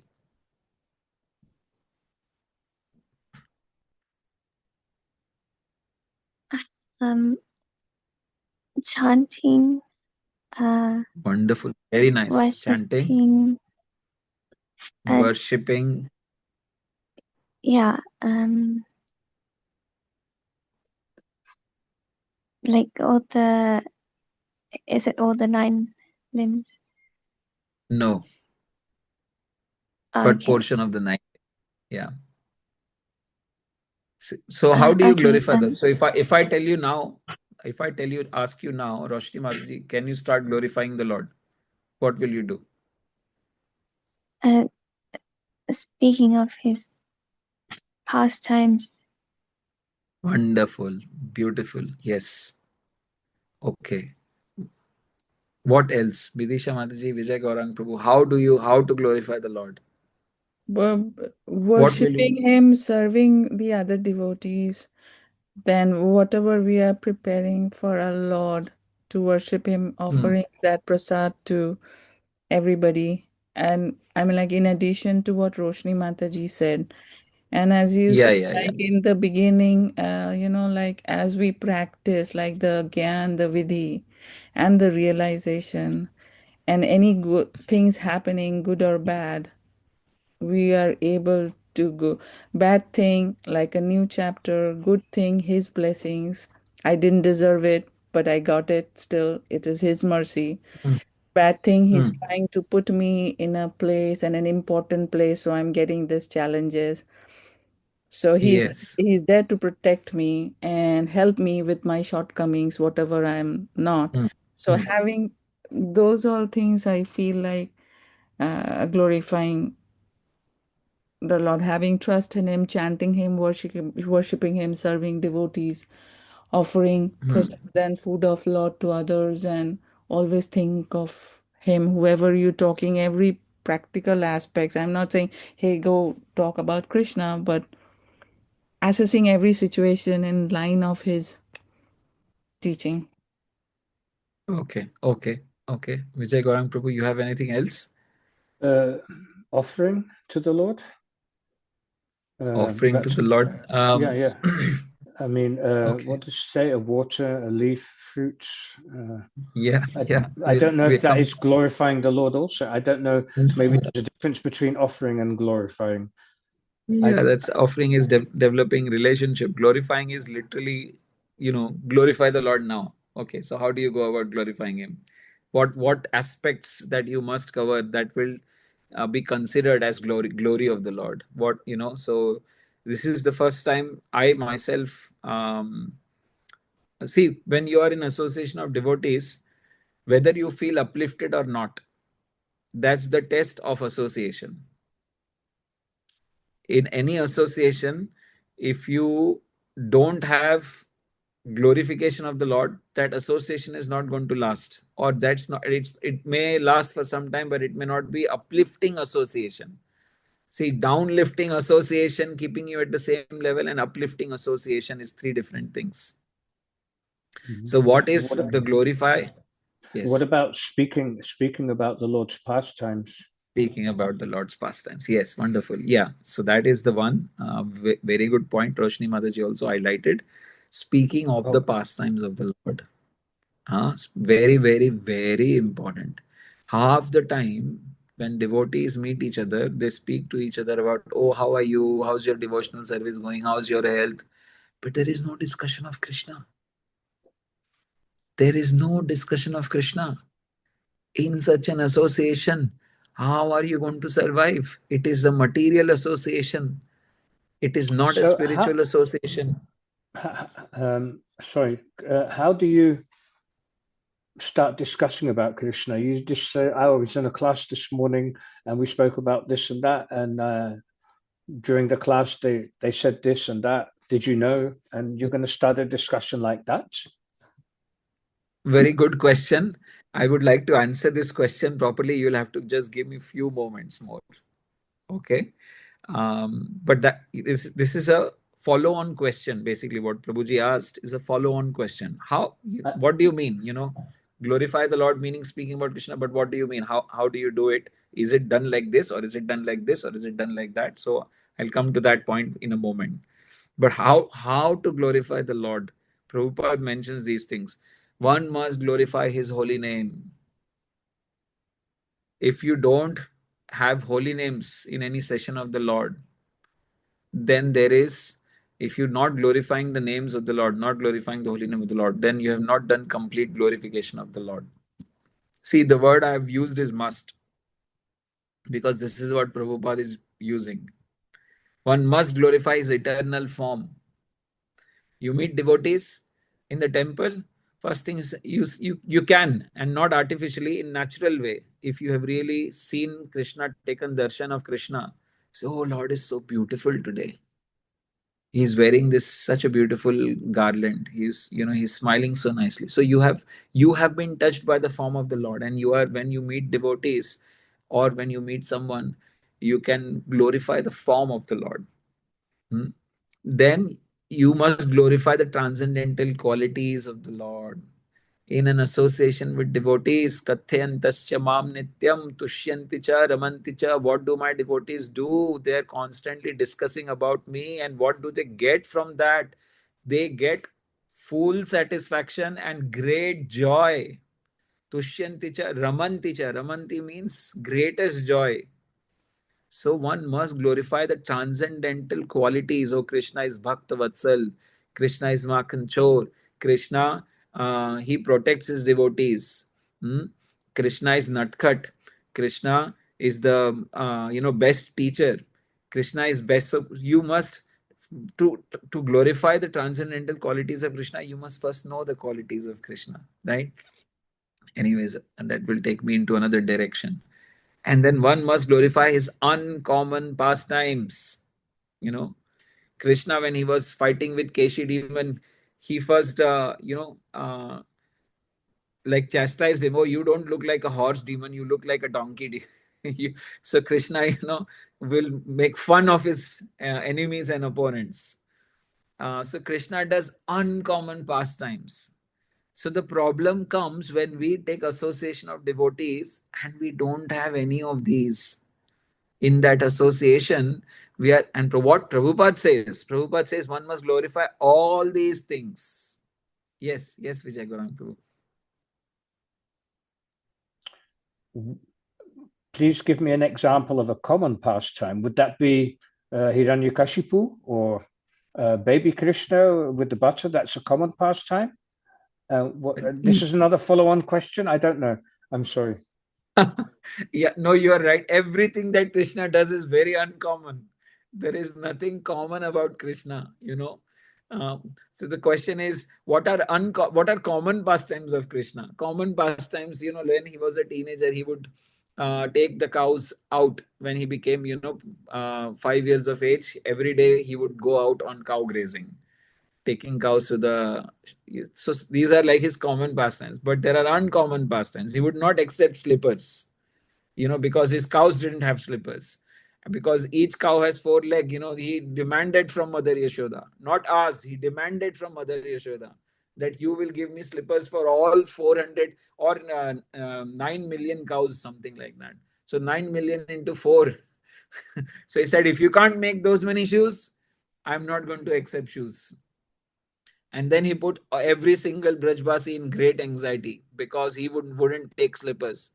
So the cows saw this love of Krishna for them. So what did cows do? Cows decided that we will make the mud so soft that it will be the softest mud ever created. So they all walked before Krishna and they crushed the floor with their hooves, making it super duper soft. So if you go in Vrindavan and if you see the cows walking past, this very soft mud, it comes into the above the ground, goes into the sky. This is called Braj Dhuli. Dhul means the dust. So it raises up. So whenever the cows are walking past, you will see this Braj Dhuli coming up. It's a sight to behold. So these are uncommon pastimes of Krishna. Hmm? Uncommon pastimes, you have to mention the transcendental qualities. Look, in this same pastime, Krishna is so caring. He wouldn't take slippers, before his devotees, like cows can have them. And Krishna is so beautiful. And Krishna, just by repeating the word Krishna, you're chanting his holy name. So this is what one must glorify. And therefore, the format Prabhupada gave is so perfect. The format Prabhupada gave was Kirtan Katha Prasadam. Right? Kirtan Katha Prasadam. Whenever you associate with devotees, you do these 3 things. You have a Kirtan of the Lord, which is the chanting of the glorifying of the holy names. Then you do Katha. In the Katha, you basically have the description of the uncommon pastimes and transcendental qualities of the Lord. And glorifying his eternal form. As whenever you do Katha, you generally keep Krishna in your heart, or you have a picture of Krishna and spiritual master and glorify about the beautiful form of the Lord. And then there is, in a Vedic system, without prasad, nothing is complete. So even after you finish this session, go and have proper prasad.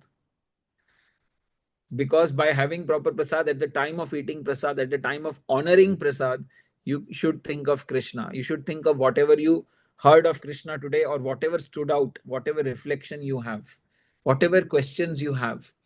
So this is a process. This is a process Prabhupada gave. Kirtan, Katha, Prasad. It's the most powerful process. And in that process, all these 4 are happening together. So conclusion is what? One can perform devotional service anywhere, in any situation, in any position, whether you're a householder, grihastha, sannyasi, brahmachari, but under the guidance of an expert spiritual master. You should have a mentor and you should have a spiritual master. When I say spiritual master, mentor will guide you towards a spiritual master. But it's very, very important to take a mentor. And guidance is very important. And then this is the most important point that I want to mention also. And this is, Prabhupada is mentioning this. In happy mood. In happy mood. Not in sad mood. See, when you were studying this very second verse, Raja Vidya Rajagoyam Pavitram Idamuttamam Pratyaksha Avagamam Dharmayam Susukham Kartum, meaning it is done joyfully performed. And the word used is Sukham, not just happiness. It's used Susukham, means in very happy mood.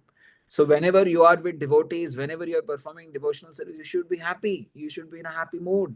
You should perform devotional service in happy mood. But when you see that while doing devotional service, you are not in happy mood, there is something wrong. There is something wrong. And you should come back and ask questions to yourself. Also ask questions to your mentors. Why I am not feeling happiness, or why I am not being happy. And sometimes what happens is that by the nature of material nature, you might not feel happiness. You might just carry on and on and on. And after some time, you will start feeling happiness. But the intention of a devotee is to be in happy mood. So this is our family business. This is what we do. Satatam kirtayantu mam. And if you do all of these things, then you become a Mahatma. Meaning Mahatma in the context of Ananya Bhakta, Kevala Bhakta, or the purest devotee. So these are, a lot of things. that Krishna has mentioned to become a Mahatma. Of course, Krishna's definition of Mahatma is very high. Okay, any questions, anything you want to ask, discuss before we move on to this big topic, which is 3 types of Gyanis? So I'll move ahead. So Krishna had mentioned that you look, of the 4 types of people we have, the Gyani is more dear to me, right? But even among Gyani, there are these 3 other types of Gyanis. What are these 3 other types of Gyanis? These are cultivating knowledge of Krishna ekatvena. They worship Krishna in oneness, thinking themselves as God. So this is still better. They are trying to be spiritual, but this is very bad, because they are trying to think themselves as God, literally Mayavad. So this is ekatvena. Then prithaktvena. Prithaktvena means in different forms. So they are trying to worship the God, or they're trying to understand God in different forms. So, different forms will be like demigods. So they're trying to worship the demigods. And then the third category is they're trying to worship the Lord in universal form. That, oh, Krishna is everywhere. The rivers are the veins of the Lord. The mountains, they are there, and the trees are there. And these are all just Krishna, basically. So there is Vishwarup worship, or the universal form worship. There is worship of Krishna in many forms, like the demigods. And then there is worshipping of Krishna, thinking oneself to be God. That is ekatvena. These people are still progressing spiritually, because they actually understand the difference between the matter and the spirit. But they actually don't understand that the spirit that we have is not the complete or infinite spirit. We have like a finite spirit. So there is a lack in their understanding. So now, suddenly in the middle of Bhagavad Gita, in the 9th chapter, the essence of Bhagavad Gita, Krishna is now going to describe something about these worshippers of demigods and the universal form of the Lord. Yes, Vijay Garam. Vishvato Mukham. I'm not very clear about that universal. What they worship me in the universal form, but you have next to it. You will elaborate on this. Is that coming, or should? Yeah, universal form is, we will elaborate, but I can tell you universal form is basically worshipping the old planetary systems, worshipping Mother Nature by seeing Krishna in the Mother Nature. Not that you're just worshipping Mother Nature because Mother Nature is whole and soul. Actually, you worship Krishna, but you are worshipping Krishna as Mother Nature. So when you see the mountains, you see, oh, Krishna is the mountain actually. And in ocean, when you see the shark, you will see, oh, in among animal species, Krishna is the shark. When you go to a vast ocean, you see the vastness of the ocean, and you think, oh no, God is actually unlimited. So this ocean is representative of God. So like this, you connect nature to God, and you start worshipping the nature as God. Is that a bad thing, or I mean, does that mean they're bypassing Krishna himself? It's not complete worship. It's Okay, partial worship. Okay, I get it. Thank you. Yeah. It's the real question is not about good or bad. The real question is whether it's complete or it's partial, and therefore what are the outcomes of that or benefits of that. So this is the worshipping of Krishna in universal form. Krishna is explaining that first Krishna begins with sacrifices. Because a lot of people in the Vedic times would do sacrifices. And so Krishna is explaining that he is the rituals that you are doing in the sacrifices. You're the fire, the yagna that you're doing, that is Krishna. Swadha, the oblations, offering to the ancestors. You put swaha, swaha. So you do say these things in the oblations. That is also Krishna.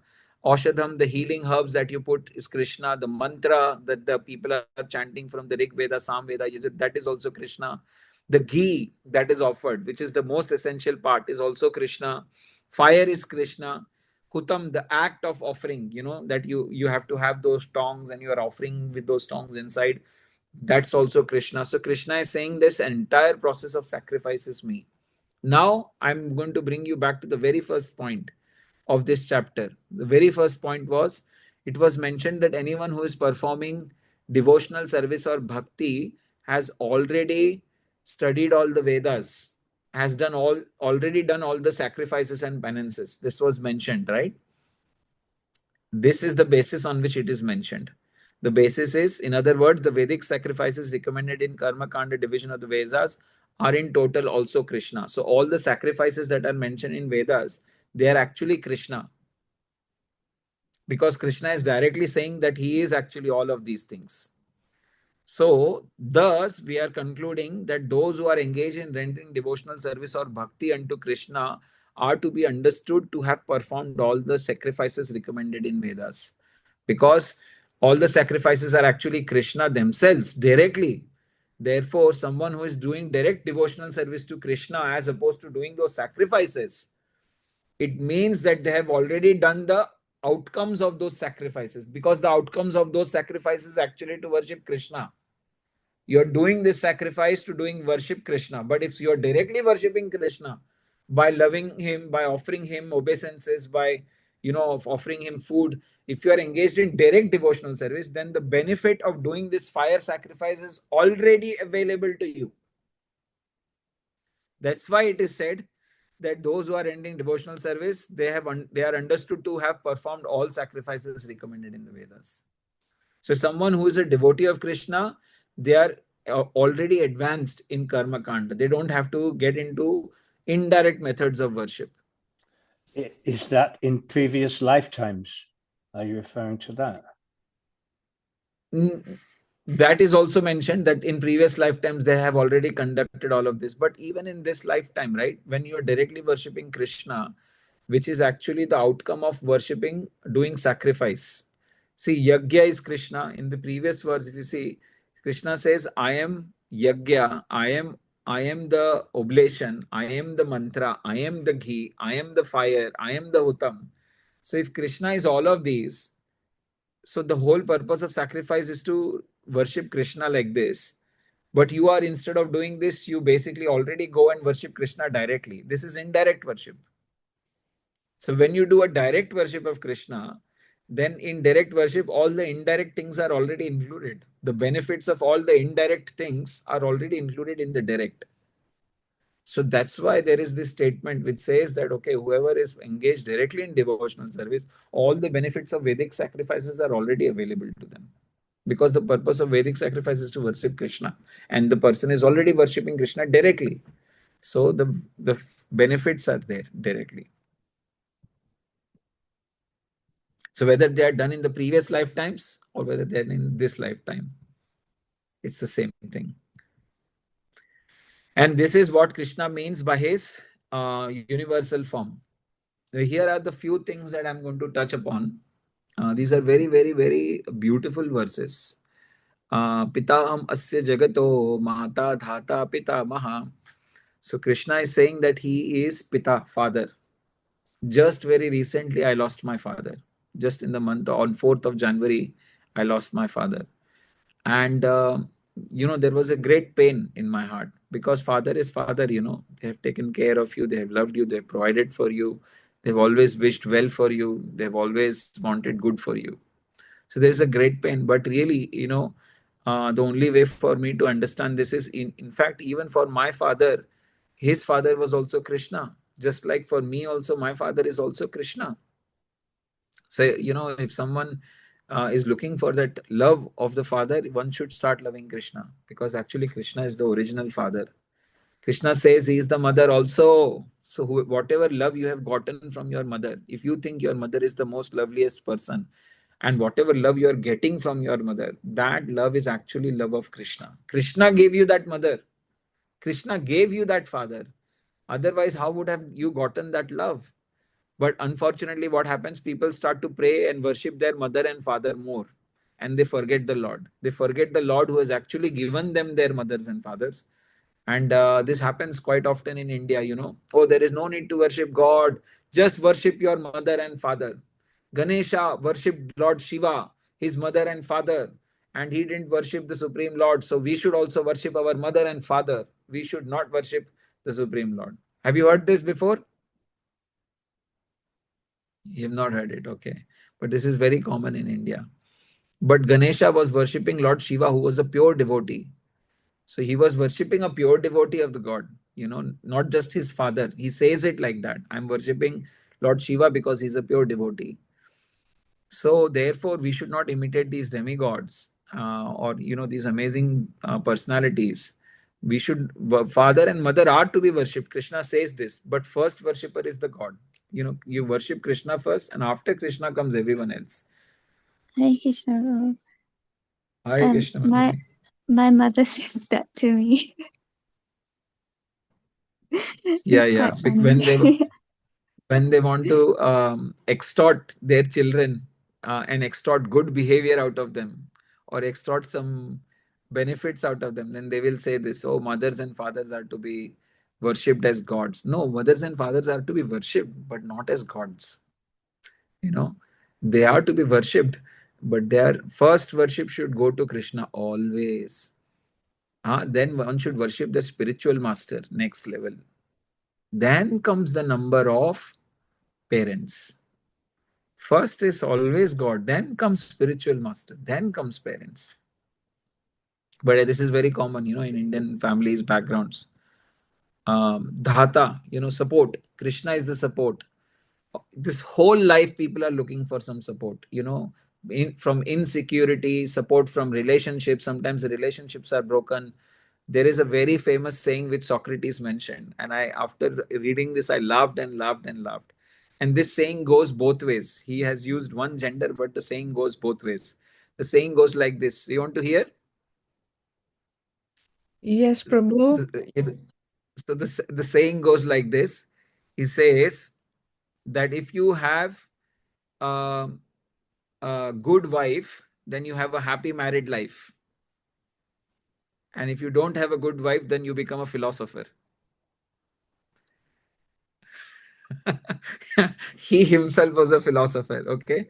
So he's used the word wife, but the sense is both. If you don't have a good husband, if you have a good husband, you have a happy married life. If you don't have a good husband, you have an opportunity to become a philosopher.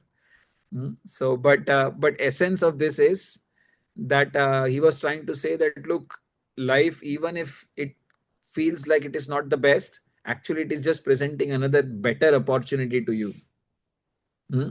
So here, it's important to understand that everyone is looking for some support in relationships, in life, from either financial support, or they're looking for relationship support, or they're looking for mental support. Lot of the people, half the diseases in the world is because they have no friends to speak to. They can't call anyone up and just speak their mind.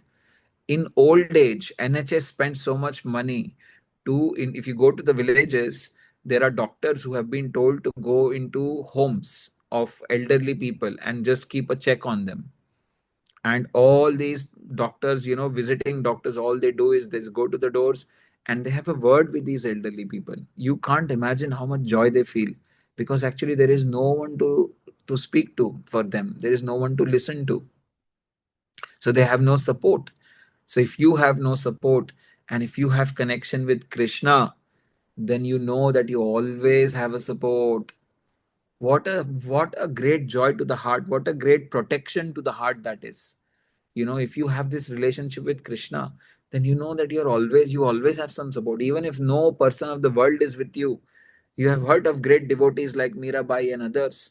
For them, the whole support was Krishna only. For pure devotees, this Rup Goswami also mentions that a pure devotee always depends on Krishna. So this is why, because Krishna is the dhata, he is the support. So therefore, in our life, we should consider Krishna as the only support. Draupadi also was thinking that, oh, Pandavas will save her because they were the most powerful warriors in the creation, right? Then he thought, when the Pandavas didn't budge, then he thought that, okay, elderly people will give her support. Elderly people like Bhishma Pitama, who is the greatest warrior that ever could be. And he is the most righteous. He will give me support. He also didn't give support. Dhritarashtra was supposed to be the king, and king is supposed to actually listen to the praja or the subjects. But king also didn't listen to the subject and also participated in this ghastly act of disrobing Draupadi. So she was looking for support, and no one supported her. No one supported her other than Murlidhar, other than Krishna. And Krishna was just waiting for her to call him out.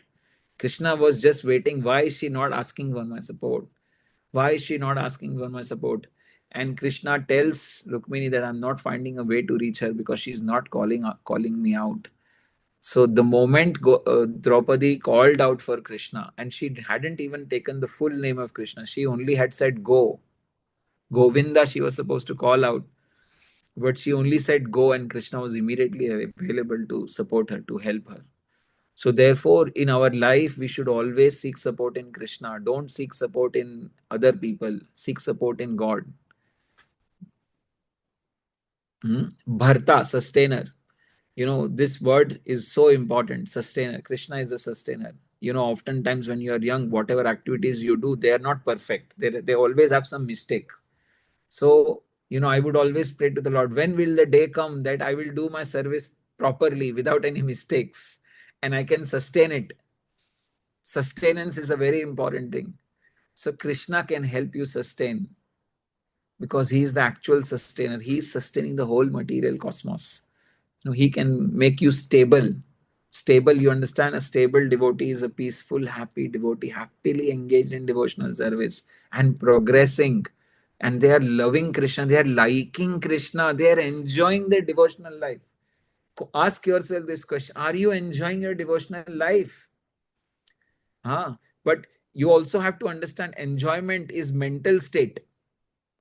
Enjoyment to become an internal state, even though you don't feel external joys, because in the early ages of devotion, enjoyment means external happiness.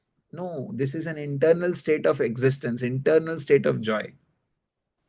So even if you don't feel internal state of joy, you can't stop worshipping Krishna. That is the state of existence of a pure devotee. The joy is constantly increasing because they are constantly in touch with Krishna, who is unlimited. And because Krishna is unlimited, the joy of a pure devotee who is internally situated is constantly increasing. So Krishna is the sustainer. Krishna is the Sharanam, shelter. You don't take shelter of other people. Don't take shelter of Pandavas. Don't take shelter of Bhishma Pitama. Don't shelter of Dhritarashtra.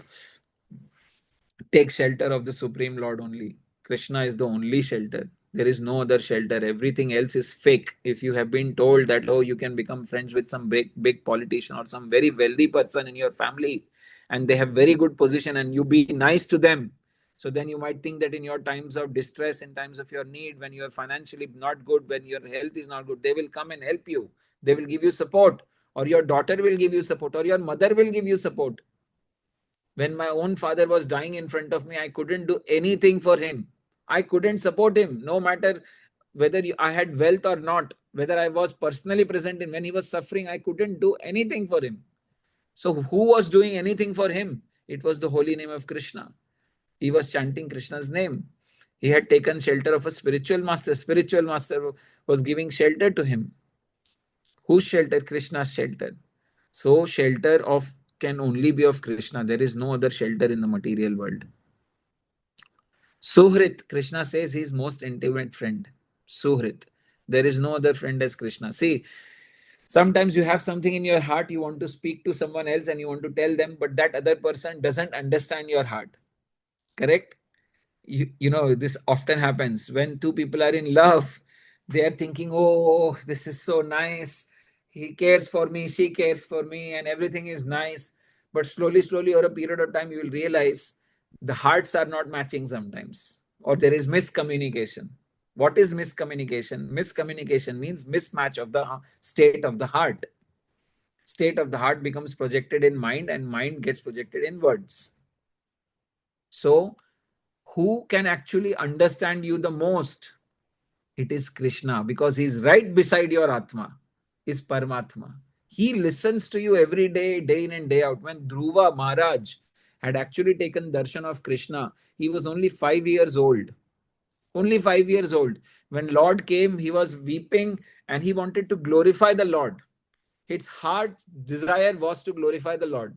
But he had never learned any Sanskrit. He had never learned how to pray, because very early childhood he went in the forest, to pray to Krishna.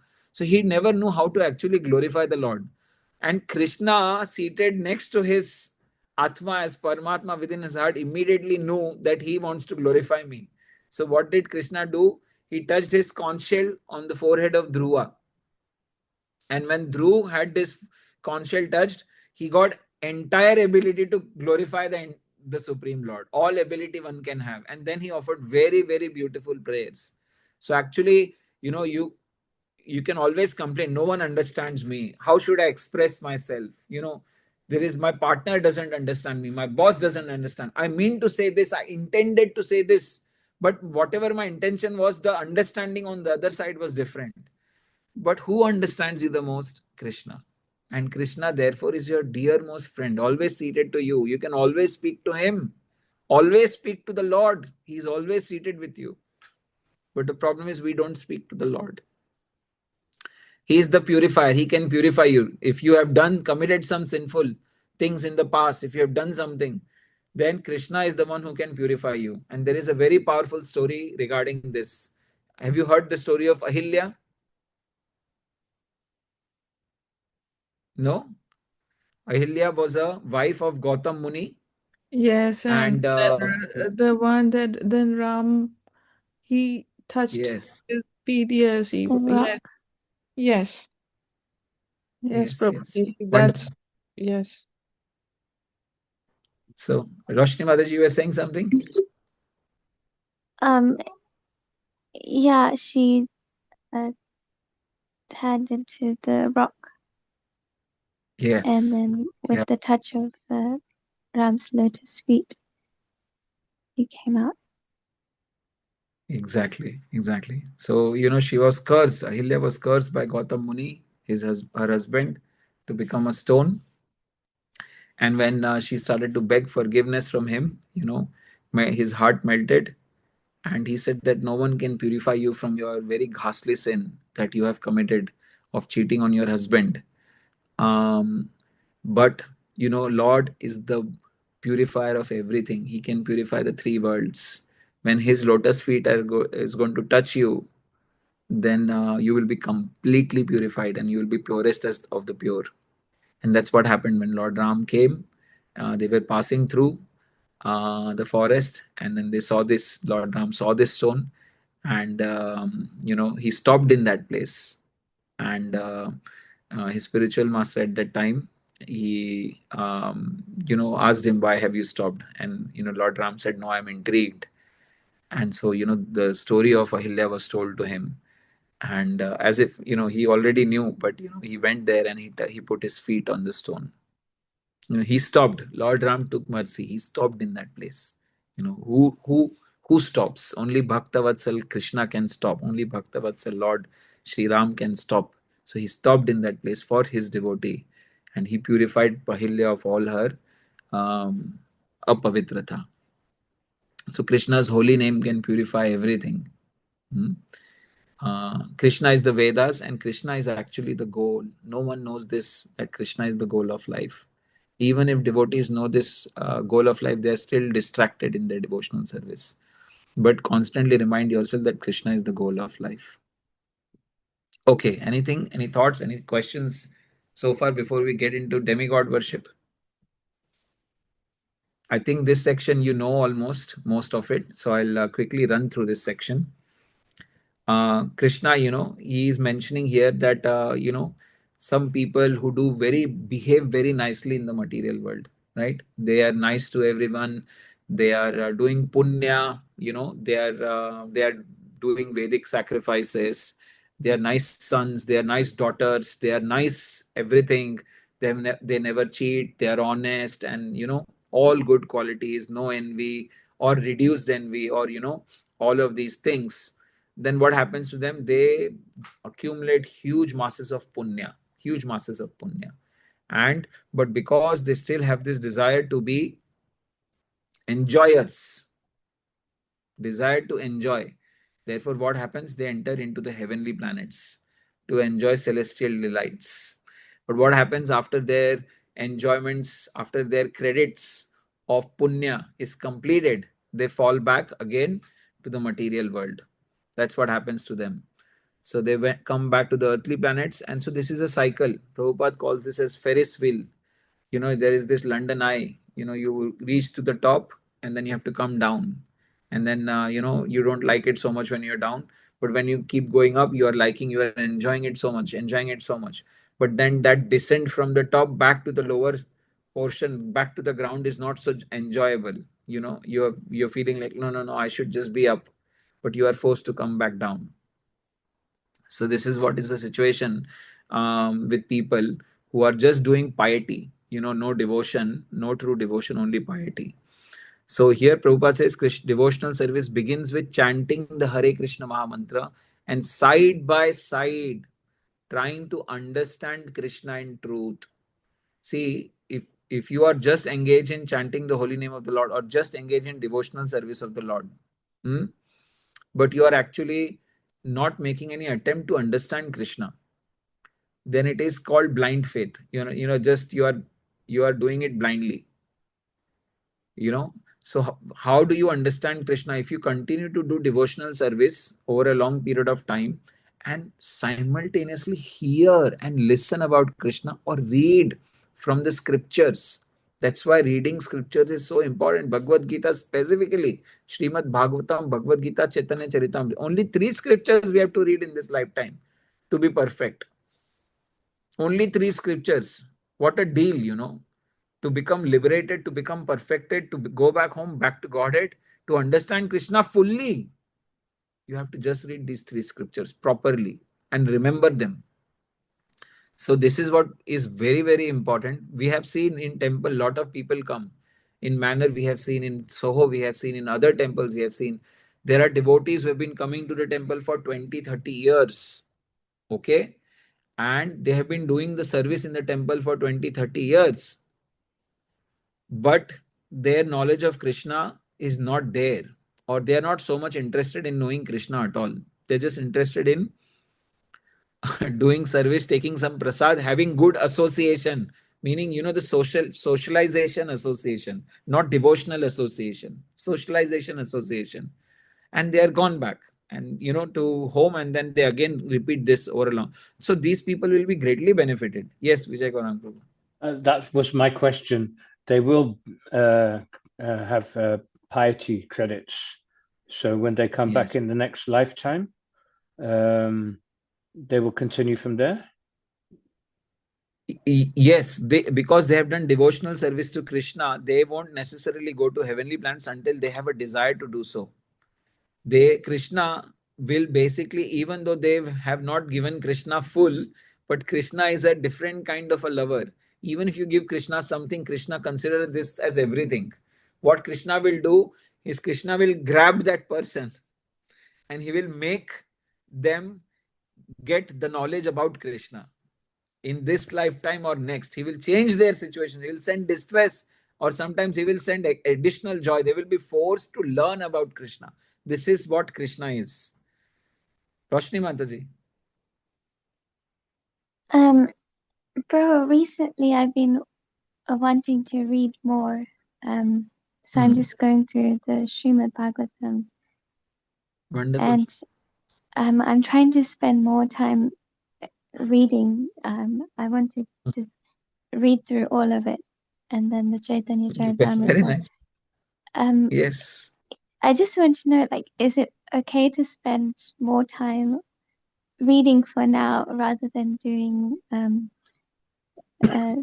temple service, or just making time for reading?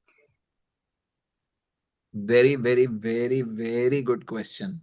Very good question and a very relevant question. And I'm thankful so much you have asked this very high quality question. The reason I call this high quality is because this is a question that comes to everyone once in their existence as a devotee. Just bear with me a moment.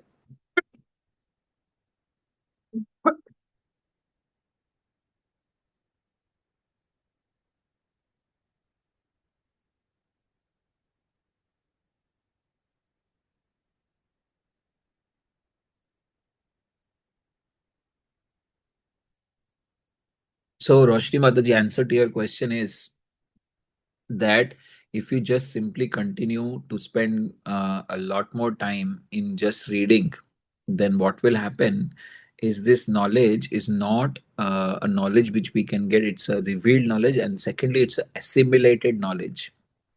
I'll give you an example. You like sweet rice, kheer. Okay. So one day, your mother makes a kheer, and very delicious kheer with dry fruits and everything. So you eat one bowl of the kheer. Okay. You like it so much. And what happens is you say, okay, this is not enough, I need to eat more. So you eat another bowl of kheer. Then you think, oh, this is just heavenly, I can't stop myself. You eat one more bowl of kheer, right? What will then happen? Next day you will have indigestion. Next day you have indigestion. If you would have taken that bowl of kheer on first day and then you said, I like it very much, but I know from my past experience that if I take second and third, I will have indigestion. What you will do, you will keep the second bowl for the next day and the third bowl for the third day. Correct? So you will take the same kheer which you love so much, but you will take it in portions and you will spread it across. Correct? Yeah. So this way you will avoid indigestion, because what will happen is you give your digestive system some time to first digest the first bowl of kheer. And then when you have digested, your body feels happy, strong, healthy, and the bad portions of the kheer, they get excreted out from the body, and then your body is now cleansed and it's now ready to take next section of the kheer. This is the exact process of reading the scriptures. You read something, and if you just keep reading, what will happen? It's a process called indigestion. And what this indigestion comes in the form of, this indigestion will come in the form of increased false ego. You will start to think that, oh, you have learned so much, you know already Srimad Bhagavatam, you have already read Srimad Bhagavatam. In fact, there are people who read Srimad Bhagavatam 3 times, 4 times. Some people claim to have read it 40 times and they advertise it. I have read Srimad Bhagavatam 40 times, their family members will also advertise it. There are other devotees who have read Srimad Bhagavatam 70 times, or they have read Bhagavad Gita, they have memorized the entire Bhagavad Gita and they proclaim it so. So what will happen is you will end up feeding your bad dog. And why will you will end up feeding that bad dog? Because this knowledge is assimilated knowledge and revealed knowledge, and assimilation and revelation doesn't happen immediately. It has to happen over a period of time. Just like digestion doesn't happen as soon as you eat, you have to sleep overnight, then the digestion happens. So similarly, when you take the knowledge, and if you don't then go and do exercise with that knowledge after you've taken the kheer, if you just don't do any movement in the house, you have to do some movement, some exercises, then what happens, the digestion process kicks in and then the body is good. So similarly, when you take the knowledge, you must go back and continue doing some devotional service. If you don't do that devotional service, then you're not applying that knowledge. And even if you're not proactively, you yourself are applying that, Krishna has seen that you have read this knowledge and you are desirous to actually understand. So Krishna makes things happen in your life. He will create situations for you to learn. He will create situations for you to open up your consciousness. For very, very long years, our consciousness is closed. Even though things are happening right in front of our eyes, we can't see what Krishna is telling us through those things because our eyes and vision are closed. We can't see because we are bahirmukhi. We are not going inside and asking Krishna, Krishna, what do you want to teach me from this thing that has happened? So this is a very, very important. And if you do this kind of devotional service where you are just continuing to read, you will become an unhealthy devotee. Unhealthy devotee. So you must find the right balance. So right now you like reading so much. So that is very good. And so you should continue to read. But what I'm saying is, at the same time, you must continue doing temple services, even though you don't like it, even though you might have to drag yourself out. Even though in the beginning stages you might not like the service that you actually do in the temple, change your service, no problem. Do another service that you like in the temple, but come to the temple or be in the association of devotees and serve the devotees, or serve Krishna in the temple, or serve the devotees. Just reading separately will cause, it's called utpat. Utpat means problem. You will create problem for yourself and for others, because it will not help you digest that knowledge. Knowledge will happen over a period of time when you continue to do devotional service. Between knowledge of Krishna and devotional service, what is higher? Devotional service. But devotional service done blindly, without knowledge of Krishna and with no intention to gather Krishna, is also very bad. But at least you are continuing to do devotional service for 20 years, 30 years with blind devotional service. Nonetheless, Krishna will take care of you. Krishna will say, oh, no, he's my servant. He's constantly serving me. I will take care. Krishna will give you the knowledge. Aham ajnana jam tamaha. Krishna says, I gave the knowledge. So he will give it to you, basically, even though you're not interested. So devotional service is the topmost. But only doing devotional service will not give you any joy. What the joy will come from the knowledge of Krishna. So therefore, reading is very essential, most important, specifically in the beginning stages. But also in the beginning stages, it is very difficult to do services.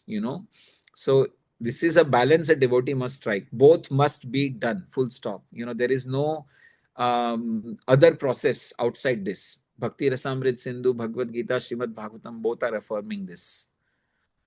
Does that answer your question? Yes, thank you. Yeah, I was confused about it, but yeah, it makes sense. Okay, wonderful.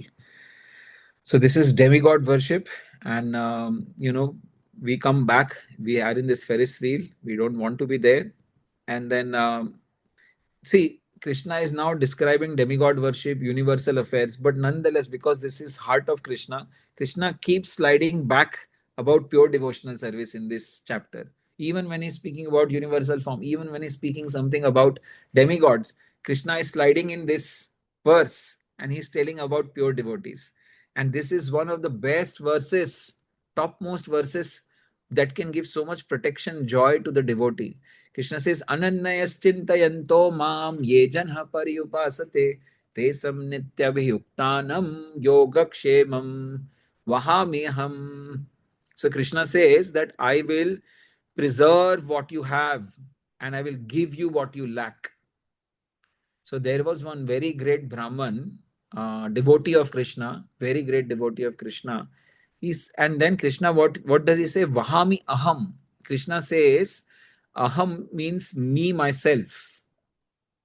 So Krishna says that if you worship me with exclusive devotion, ananya, constantly devoting yourself to me, constantly meditating chintayanto, constantly meditating exclusive devotion to me, exclusive service to me, then whoever is worshipping me like this, to them, tesam nityabhiyuktanam, they are nitya yukta, because they are constantly engaged, completely full with me. What I will do is I will become full with them. I will provide for them. I'll preserve what they have, and I will give them what they lack, and I will do this personally. That is amazing, right? I'll do this personally, Krishna says. So one sadhu, one pandit, one brahman, he said, how come Krishna say that he will do this personally? Krishna, the Supreme Lord, maybe he will send his agents. Maybe he will achieve this through his agency of Maya. Maybe he will, Yog Maya. Maybe he will achieve this through agency of his devotees. So, he's what he did, he strike off this last line, Yogakshemam Vahami Aham. Aham, he thought, no, Krishna can't be doing this personally. He's the Supreme Lord. Why will he do personally? So he strike off this line, and he told his wife, I'm going. It was afternoon. After meditating, he said, I'm going off to Ganges to take a bath, and I'll come back shortly. So this Brahmana, he left for the taking bath, and while he was gone, two boys had come in the home, and he was a very poor Brahman. So these two boys brought on their heads big baskets of fruits, vegetables, grains, nice paraphernalia, ghee, everything was brought. So they brought and they gave it to the wife of this Brahmana. And so this wife of this Brahmana, she had never seen these boys before. So she asked him, who are you? So they said, we are the disciples of your husband. So, and he has sent all these, things for you. So please accept them. So, this lady, she observed that one of the boy was black, one of the boy was white. And she saw that actually these boys, their backs were completely scratched. They were bleeding. So she was very touched to see, how come these boys are, so badly hurt in their backs. So she asked them, what happened? Why are you so badly hurt? Who hit you? And, so the boys, they said, our spiritual master, your husband, he has chastised us. He has beaten us, basically. So this they said, and then the boys, left. They disappeared. And when the Brahmana came, He saw this, his wife was cooking nice kheer and so many items of preparations, and fragrance was coming out from even far from his house.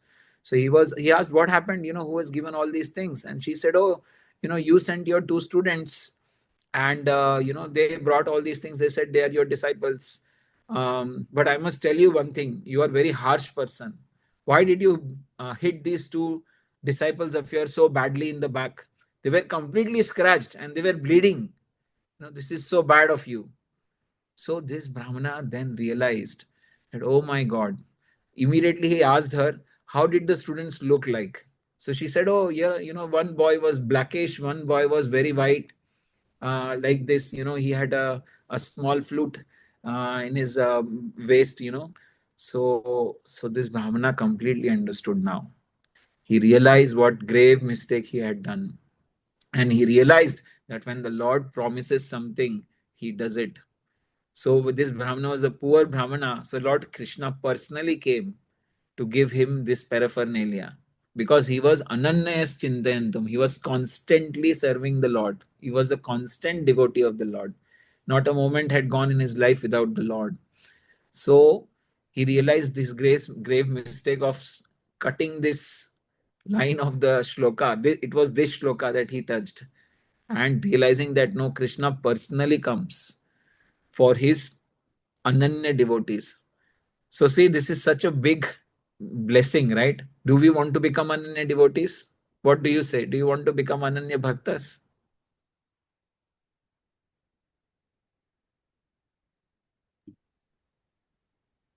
Yes, Prabhu. No one wants. Yes, Prabhu. Okay. Yes, Prabhu. There should be emphatic yes. Otherwise, we'll again come down and again we'll make mistakes, again go two step back.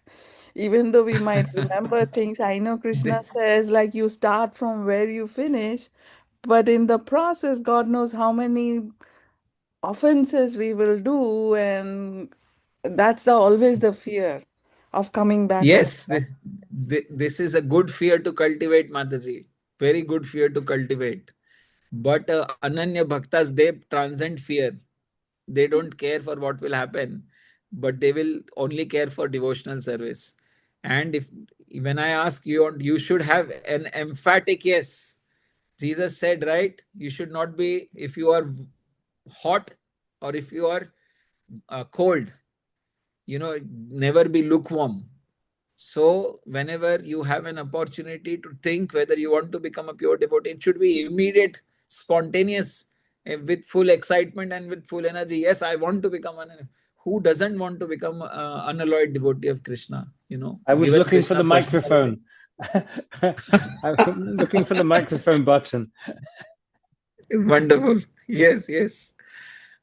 So this is a personal promise of Krishna, that he will personally take care and he will give what you lack and he'll preserve what you have. What a solace to the heart. What a solace to the heart. And this is pure devotional. And Krishna says he will personally take care, not just spiritually, even materially. Even materially, Krishna comes and helps personally. There are many, many, many, many such instances where Jagannath has done things for his devotees, where Krishna has personally come and served his devotees. One time, Krishna walked from Vrindavan all the way to Vidyanagar in the south to keep the honor and the word of his devotee. And this is a pastime of just few years ago, just few 50, 60, 70 years ago. Even in the Kali Yuga, Krishna will personally take care of his devotees. So then Krishna further says that, worshipping the demigods is avidhi, which means it's not according to the process. It's not avidhi. Why it is avidhi? Because one, that the person who is worshipping the demigod is unintelligent. Why they are unintelligent? They are unintelligent because they should know that Krishna is actually the whole creator and the maintainer and the destroyer of everything. And the demigods are actually limbs of Krishna. They are working parts and parcels of Krishna who are acting under the directions of Krishna. They are ministers, like health ministry, telecom ministry. So there are different ministers in the universal affair of Krishna. So if you worship the prime minister directly, the president directly, then there is no need of you to please unnecessary ministers. So the example given is you should water the root, not water the leaves. It's very foolish to water leaves. if you put the water to the root, every leaf will get the water from the root. Not that the leaves have a mouth and they can directly drink water. So therefore, they are unintelligent because they are not watering the root. They are watering the leaves. And so also, it is illegal to bribe the government representatives without following the rules of the government. So you are going to a demigod who is one of the representatives in the government of the Supreme Lord, and you are just trying to bribe the demigod. Please give me this. I'll worship this. I'll come every Tuesday to your temple. I will offer you this every Monday, every Saturday. Like that, please give me good husband, give me good wife, give me wealth, give me children, make my children strong, healthy, happy, this and that. This is all bribery business, and this is all illegal. So therefore, it is called a vidhi. Yes, Prabhuji. Didn't you say, well, in previous chapters, demigod worship is temporary? Yes, very good point. So in the previous chapters, when we were reading 7th chapter, we had discussed about demigod worship. And we said we can respect demigods, but their worship is temporary. Those people, here it is more clearly defined in detail. Krishna doesn't approve of demigod worship. I told you that you should continue to respect people who are doing demigod worship, because we want to respect everyone. But we have a mental clarity in our mind. If you want to become a pure bhakta, see, all this avidhi and everything is for a pure devotee.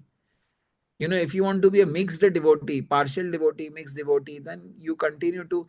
Devotees also, even when they become purest devotees, they still respect all the demigods. It's not that they disrespect them, but we don't worship demigods. Our exclusive focus is Krishna. Exclusive focus is Krishna. Day in and day out, we are thinking of Krishna. So what is this addition? This is just an addition to the results being temporary of demigod worship. So these 3 points you're explaining here, are they additional? Yes, okay. That's right. So they're additional. The results of them are temporary, but here these points are more on the worshipper. In those places we were mentioning of what's the outcome, the results are temporary. Now we are speaking of what about the worshipper. What about such worshippers? Are they the highest? Are they the topmost? No, they are not topmost. They are unintelligent. They are not following the proper process, and hence they are doing an illegal process, which is called avidhi. It's not vidhi. It's not the proper process. Okay, avidhi, is that, looking at the slide, it means the wrong way? That's right, yeah. Okay. Wrong way. Yeah. So they're just doing it wrong. And so when someone does wrong and you tell them you're doing wrong, will they accept it? No. Will they become offensive to you? Yes. Will they, in that stage of offensiveness, will they then listen from you? Will they listen about Krishna? No.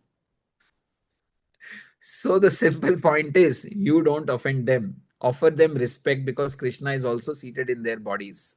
Someone who is worshipping the demigods, but you don't have to partake in worshipping the demigods. You can continue to offer respect, be respectful and tolerant and respectful. But in your own heart, Krishna is the only personality.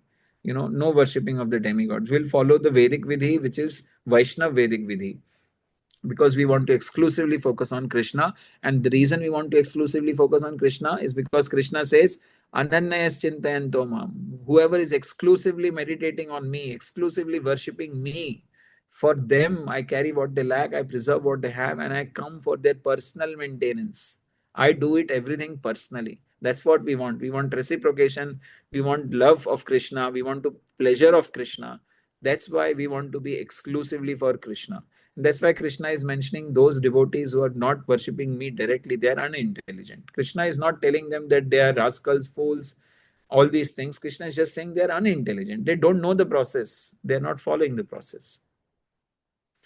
So basically, Vedic verdict is Krishna does not approve of unnecessary worship of demigods. Krishna stopped worship of Indra also when he was present, because Indra is not the Supreme Lord. And what happens to them? Outcome is they fall back to the material world.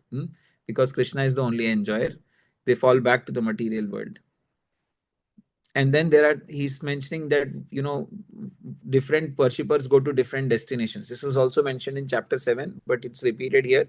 But here it's mentioned that those who are worshipping demigods will go to the demigod planets. What's the problem there? Demigod planets is temporary. There is always attack from the demons, so there is anxiety there also. Hmm? Those who worship ancestors, Pitris, they go to Pitri Loka. You always worship your father. Oh, no, I am from this family. I am this kind of a person. My forefathers were this and this. So you are indirectly, always proud of your forefathers. Of course, if you are born in a devotee family, you are also proud, but you are not boasty. There is a difference between having pride on the devotees, on their actual devotional services, versus having a pride on a lineage, which is very boastful in nature. The pride on the lineage makes you also pride. You also develop a sense of a pride on the lineage. That's not the intention. The intention is to actually develop a motivation and inspiration for you from the lineage, and not just from the lineage, by the activities of the people in that lineage. So you develop motivation and inspiration, just like Parikshit Maharaj developed inspiration from his uncles, from his grandfather, from his father, and his other fathers, like that.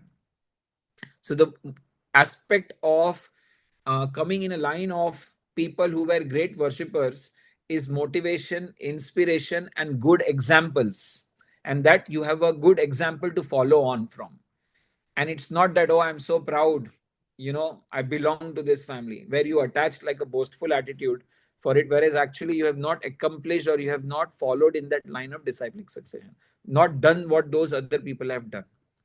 So if you worship in this boastful manner, then you go to Pitris. If you worship ghosts, you will take birth among ghosts. If you worship me, you will come to me. And what's the benefit of worshipping Krishna? There will be no rebirth. So Krishna is, so in 24th verse, Krishna has already mentioned that he is the only enjoyer of all sacrifices. Now Krishna will explain what types of offerings he desires. See, in previous verse 24, he is saying here that I am the only enjoyer and master of all sacrifices. So if he is the only enjoyer and master of all sacrifices, that in sacrifice you offer something into the yajna. So Krishna says if he is the enjoyer, then he is now going to explain what is his desire. What does he enjoy in the sacrifices? So the next sections, next 6 verses, they are like the essence of the essence of the essence. They are the topmost section of Bhagavad Gita. So this is essence of the essence of the essence. Whole Bhagavad Gita 7 to 12 is the essence. In the 7 to 12, 9 to 10 is the essence. And in 9 to 10, this section of verses is the essence of the essence of the essence. Here Krishna begins with the most famous verse. Patram pushpam phalam toyam yo me bhaktya prayachati tad aham bhaktya upahritam ashnami prayatatmanaha. So here Krishna says, he uses bhakti twice. Krishna only wants our love and affection and nothing more. That is what is evident from this verse. See, in this verse, Krishna is saying patram, meaning one leaf. Then he is using word pushpam, meaning one flower. Phalam, one fruit. Toyam, little water. Krishna could have said patrani pushpani phalani. And he could have said many fruits, many flowers, many leaves. Like he could have used, grammar which would have indicated that he wants many of these. No, but Krishna has just asked one of any of these. Huh? And then he said, if you offer any one of these with love, bhaktya, aham bhaktya upar, and because of love, he very explicitly says, because of your bhakti, because of your devotion, because of your devotional service, because of your love, I accept it. So he used grammar in such a way to indicate that anyone, even a poor beggar, can easily get one flower. It's available in the nature. It automatically drops from the tree. The leaf falls from the tree. The fruits are there. If you don't have anything, you can even get water from the lake, pond, anywhere. Flower also easy to get. So these are given in the nature very easily, and you can offer this to Krishna. So even a beggar can actually love Krishna. And Krishna, by using word twice, bhakta, he's saying that you can't give me actually anything because I own everything. So what is actually that I'm taking when you're offering a leaf? In that offering, I'm taking your love. Not really just the leaf. Of course, I accept the leaf also, but the real essence of that offering is your love. So if you are offering something with love, there is a very famous story, right, of Vidurani, the wife of Vidur. She, when Krishna came to Hastinapur to quell this war, to bring the peace formula, asking only 5 villages from Duryodhan. Then at that time, Duryodhan said, Krishna, yes, we will have this word, but in the meantime, you stay with me. I will give you a chappan bhog. I'll offer you 56 items of food. I'll take good care of you. You stay in my quarters. His plan was cunning. He wanted to somehow, do malice and convince Krishna of not giving anything to Pandavas. So Krishna rejected his offer of staying with him and accepting 56 items of food. He said, instead, I'll go to Vidur's house. Why did he want to go to Vidur's house? Because he wanted to see his devotee Vidurani. The wife of Vidur was also the greatest devotee, Yamraj, and Vidurani also was the greatest devotee. As soon as Krishna went to his house, Vidurani had just taken bath and she had not even started to prepare the food. And suddenly Krishna came and Vidur shouted, "Oh, Krishna is here." And she was shocked. She was stunned because the Lord of her heart, which she worshipped every single day, is suddenly in her house. Imagine Krishna coming to your house. You've been worshipping him, praying him, loving him for so many years, and suddenly Krishna is in there in front of you. What will happen? Your spiritual ecstasy will happen. So spiritual ecstasy happened. She started looking to offer something to Krishna, and in her rush, she found bananas. And what she was doing, she took the banana and she threw the banana and she was offering peels to Krishna, because all she was offering to Krishna was her intense love, greatest ecstasy she could feel. She offered in that ecstasy peels of banana and she threw the banana. And in that ecstasy of her, Krishna was eating the peels. Krishna didn't eat banana. She offered him peels and Krishna started to eat the peel of banana. So that proves to you that actually Krishna is accepting. But what is he accepting? He's accepting your love. He's not accepting your offering alone. He's accepting your love. Vijay Gaurang Prabhu, I would prefer to ask a question via chat. Okay. All right. Okay, so then I have to ask the kitchen. Yeah, okay. So essentially, Krishna accepts love and affection in your offering. So another important thing is Krishna says, pure bhakti means doing these offerings without motivations. You can offer Krishna with some motivation, like people do in the temple, right? They visit the temple on the weekends. They go to the temple and they make some donation in the donation box. And then they say, Krishna, please make sure, right? My son should get an admission in the good school. Krishna, please make sure my health improves. Please make sure my mother's health improves. So they make they do some business dealings with Krishna in the temple or in the home or wherever. So Krishna is avoiding that. He's saying pure bhakti means there should be no motivation, just love for Krishna. You will do it anyways. Bhakti is from this verse, it also becomes that bhakti is the only means. That offering love to Krishna, devotional service is the only means to attain Krishna. Krishna is not interested in your knowledge. Krishna is not interested in your philosophy. Did Krishna say here that, recite the shlokas? Or did Krishna say, no, Krishna said, offer me your love and devotion. So Krishna is saying, offer me your affection. So the question we should ask is, have we cultivated any affection for the Lord? Or are we still blank in our lives? Or do we have affection which is flickering? One day we have affection, second day we don't have, third day we are in emotional state, so we again have affection, because these are all emotional and mental states of existence. When you have a constant, steady, thick affection for the Lord, that is different to having fluctuations of emotions. And Krishna acts our loves and eats means he is personal and he's not impersonal. If you have to eat something, you have to have a form.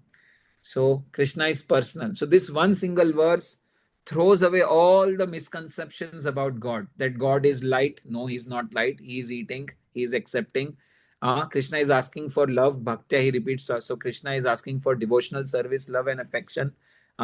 Krishna is He is not like, he's a god of rich people. Anyone can pray him. Then also there is no barrier to praying him. Whether you are this class, that class, there is no barrier in worshipping the Lord. So Krishna says that, okay, but this level of bhakti, that Ananya Bhakt is very high level of bhakti. Very, very high level of bhakti. And this high level of bhakti is represented by these three verses. And they are very, very dearmost verses to devotees. Ananyaschintayanto mam ye janha paryupasate tesam nityabhiyuktanam yogakshemam vahamiyaham. If you are exclusively devoted to me, I preserve what you have, I'll carry what you lack, and I'll do it personally. Then he says, but this is ananyas chintayanto, constantly in thought of Krishna.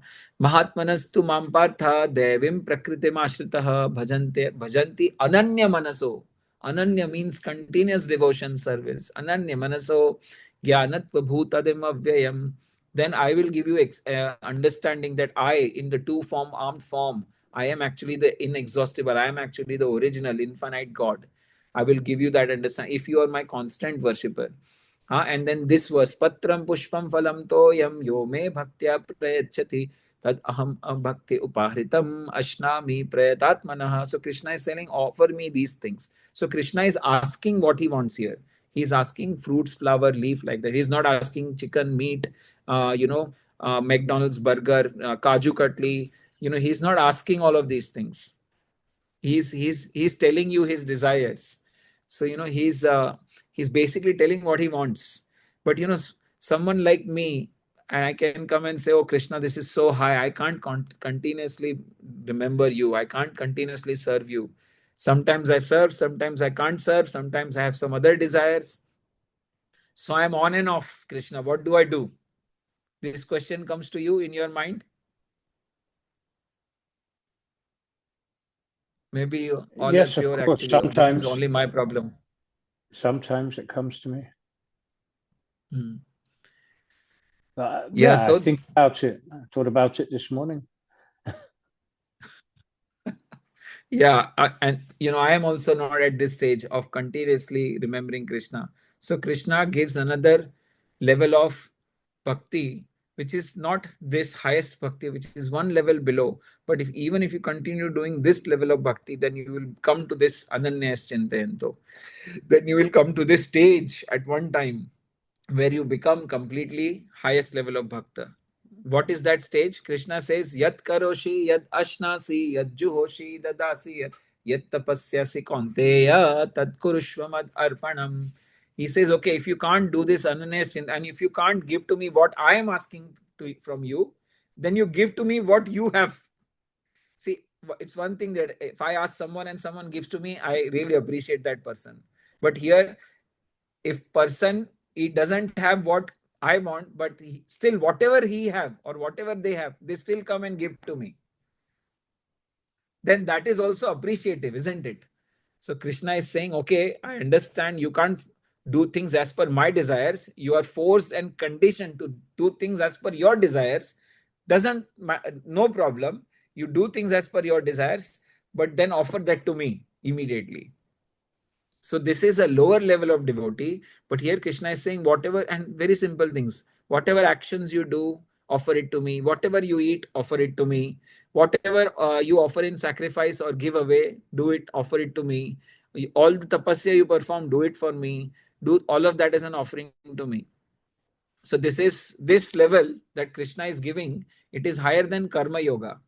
It is also higher than nishkam karma. In nishkam karma, you don't expect the results of your activities. Here also, you don't expect the results of your activities, but you are doing one step more. You are doing offering to Krishna of the results of your activities. You are not expecting what result is going to come, but whatever has come, good or bad, you, Krishna, I did this activity, something bad has come, you please accept, I'm offering it to you. Something good has come, I'm offering it to you. So it's higher than Nishkam Karma Yoga. And it's even higher than Jnana Mishra Bhakti because of abundant appreciation of the Lord. In this case, and in this level of bhakti, you have knowledge of Krishna. You have full knowledge of Krishna. And along with full knowledge of Krishna, you are still desiring to do things that you like. So it's knowledge and Mishra because you're doing things that you like. So it's Jnana Mishra. But another thing is you have way greater appreciation of the Lord. You have a desire to be pure bhakta, but you're not able to meet that standard. Right? Not everyone meets all the standards ASAP.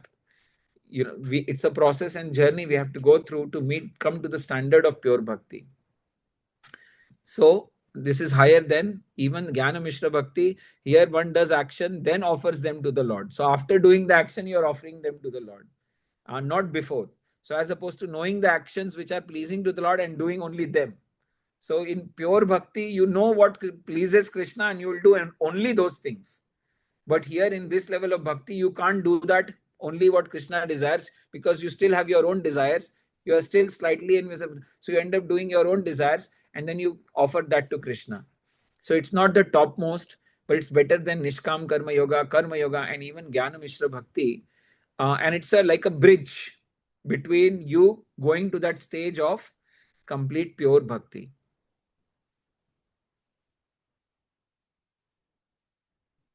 So I'll take just few more minutes and then hopefully we'll be done for today.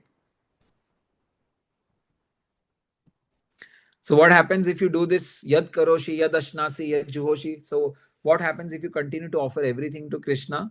You will become free from the bondage to work because you're thinking, no, whatever I'm doing going to offer it to Krishna. So there is no karma for you. Then freed from pious and sinful results. See, when the good results come, you offer it to Krishna. When the bad results come, you offer it to Krishna. You're not taking it for yourself. When someone says you have done very nicely, then you don't become happy and you don't become elated. And when someone chastises you, you're not done good thing, then you don't become distressed because you're saying, okay, whatever I've done, I have now I'm offering it to Krishna. So in this way, you come out of the results of the cycle of results, action and reaction. And then what will happen? Because in everything you are doing, you are then saying, okay, Krishna offered to you. What will happen? Your mind will become practiced of thinking Krishna. Correct? Every activity you do, you are just offering it to Krishna. So your mind becomes very practiced in thinking of Krishna. So your mind will become fixed on me. And that is called Sannyasa Yoga Yuktatma. Thus you become liberated and come to me. Because now you are thinking of Krishna. Because in another place, the most important thing is to think of Krishna. And by doing this, Yad Karoshi, Yad Asnasi, you are constantly thinking. So the end goal of both the pure devotees and someone who is one level below the pure devotees is Krishna. But the process is slightly different. But the point is that in both the cases, you are offering to Krishna. This is one level of lower bhakti. It will pull you towards higher level of bhakti. You become yukta vairagya. You're clear. Your mind becomes clear. The mirror of the mind becomes clear, and gradually you make progress towards complete surrender. This is what Rupa Goswami says, the word yukta vairagya. So devotees, they don't reject car. Oh, Mercedes Benz, I will not take it. Okay, I've got Mercedes Benz, I'll take it. I'll use it in the service of the Lord. I will take devotees, sannyasis, others, and I'll go and pick them in this comfortable car, and I'll make use of these things in the service of Krishna. So that is called Yukta Vairagya. You don't give up things, you utilize the things in the service of Krishna. Okay, any other thoughts? I think we'll stop here. We will resume and we will do the remaining portions of this chapter. I think 2-3 verses are left. We'll cover that in the next section. But any questions, any thoughts so far? So we have done, okay, no. So we have done purest bhakti, ananya bhakti, and we have done the bhakti below that purest bhakti, which is a sannyasa atma yukta bhakti. It's basically constantly sannyasa yoga yukta atma. That is the kind of bhakti it is called because you become detached from your results. And Krishna says, you will become liberated, you will come back to me. So this bhakti is basically utilizing every resource we have and offering that to Krishna. So you like iPhone 17, fine, I'll buy iPhone 17 and I'll say, Krishna, I offer this iPhone 17 to you. But Krishna doesn't want iPhones. That's not Krishna's desire. It's my desire, right? So I am fulfilling my desire, but I'm saying, Krishna, my desire is not pure. But now, I'm fulfilling this desire. I'm offering the result of this desire to you. You please accept.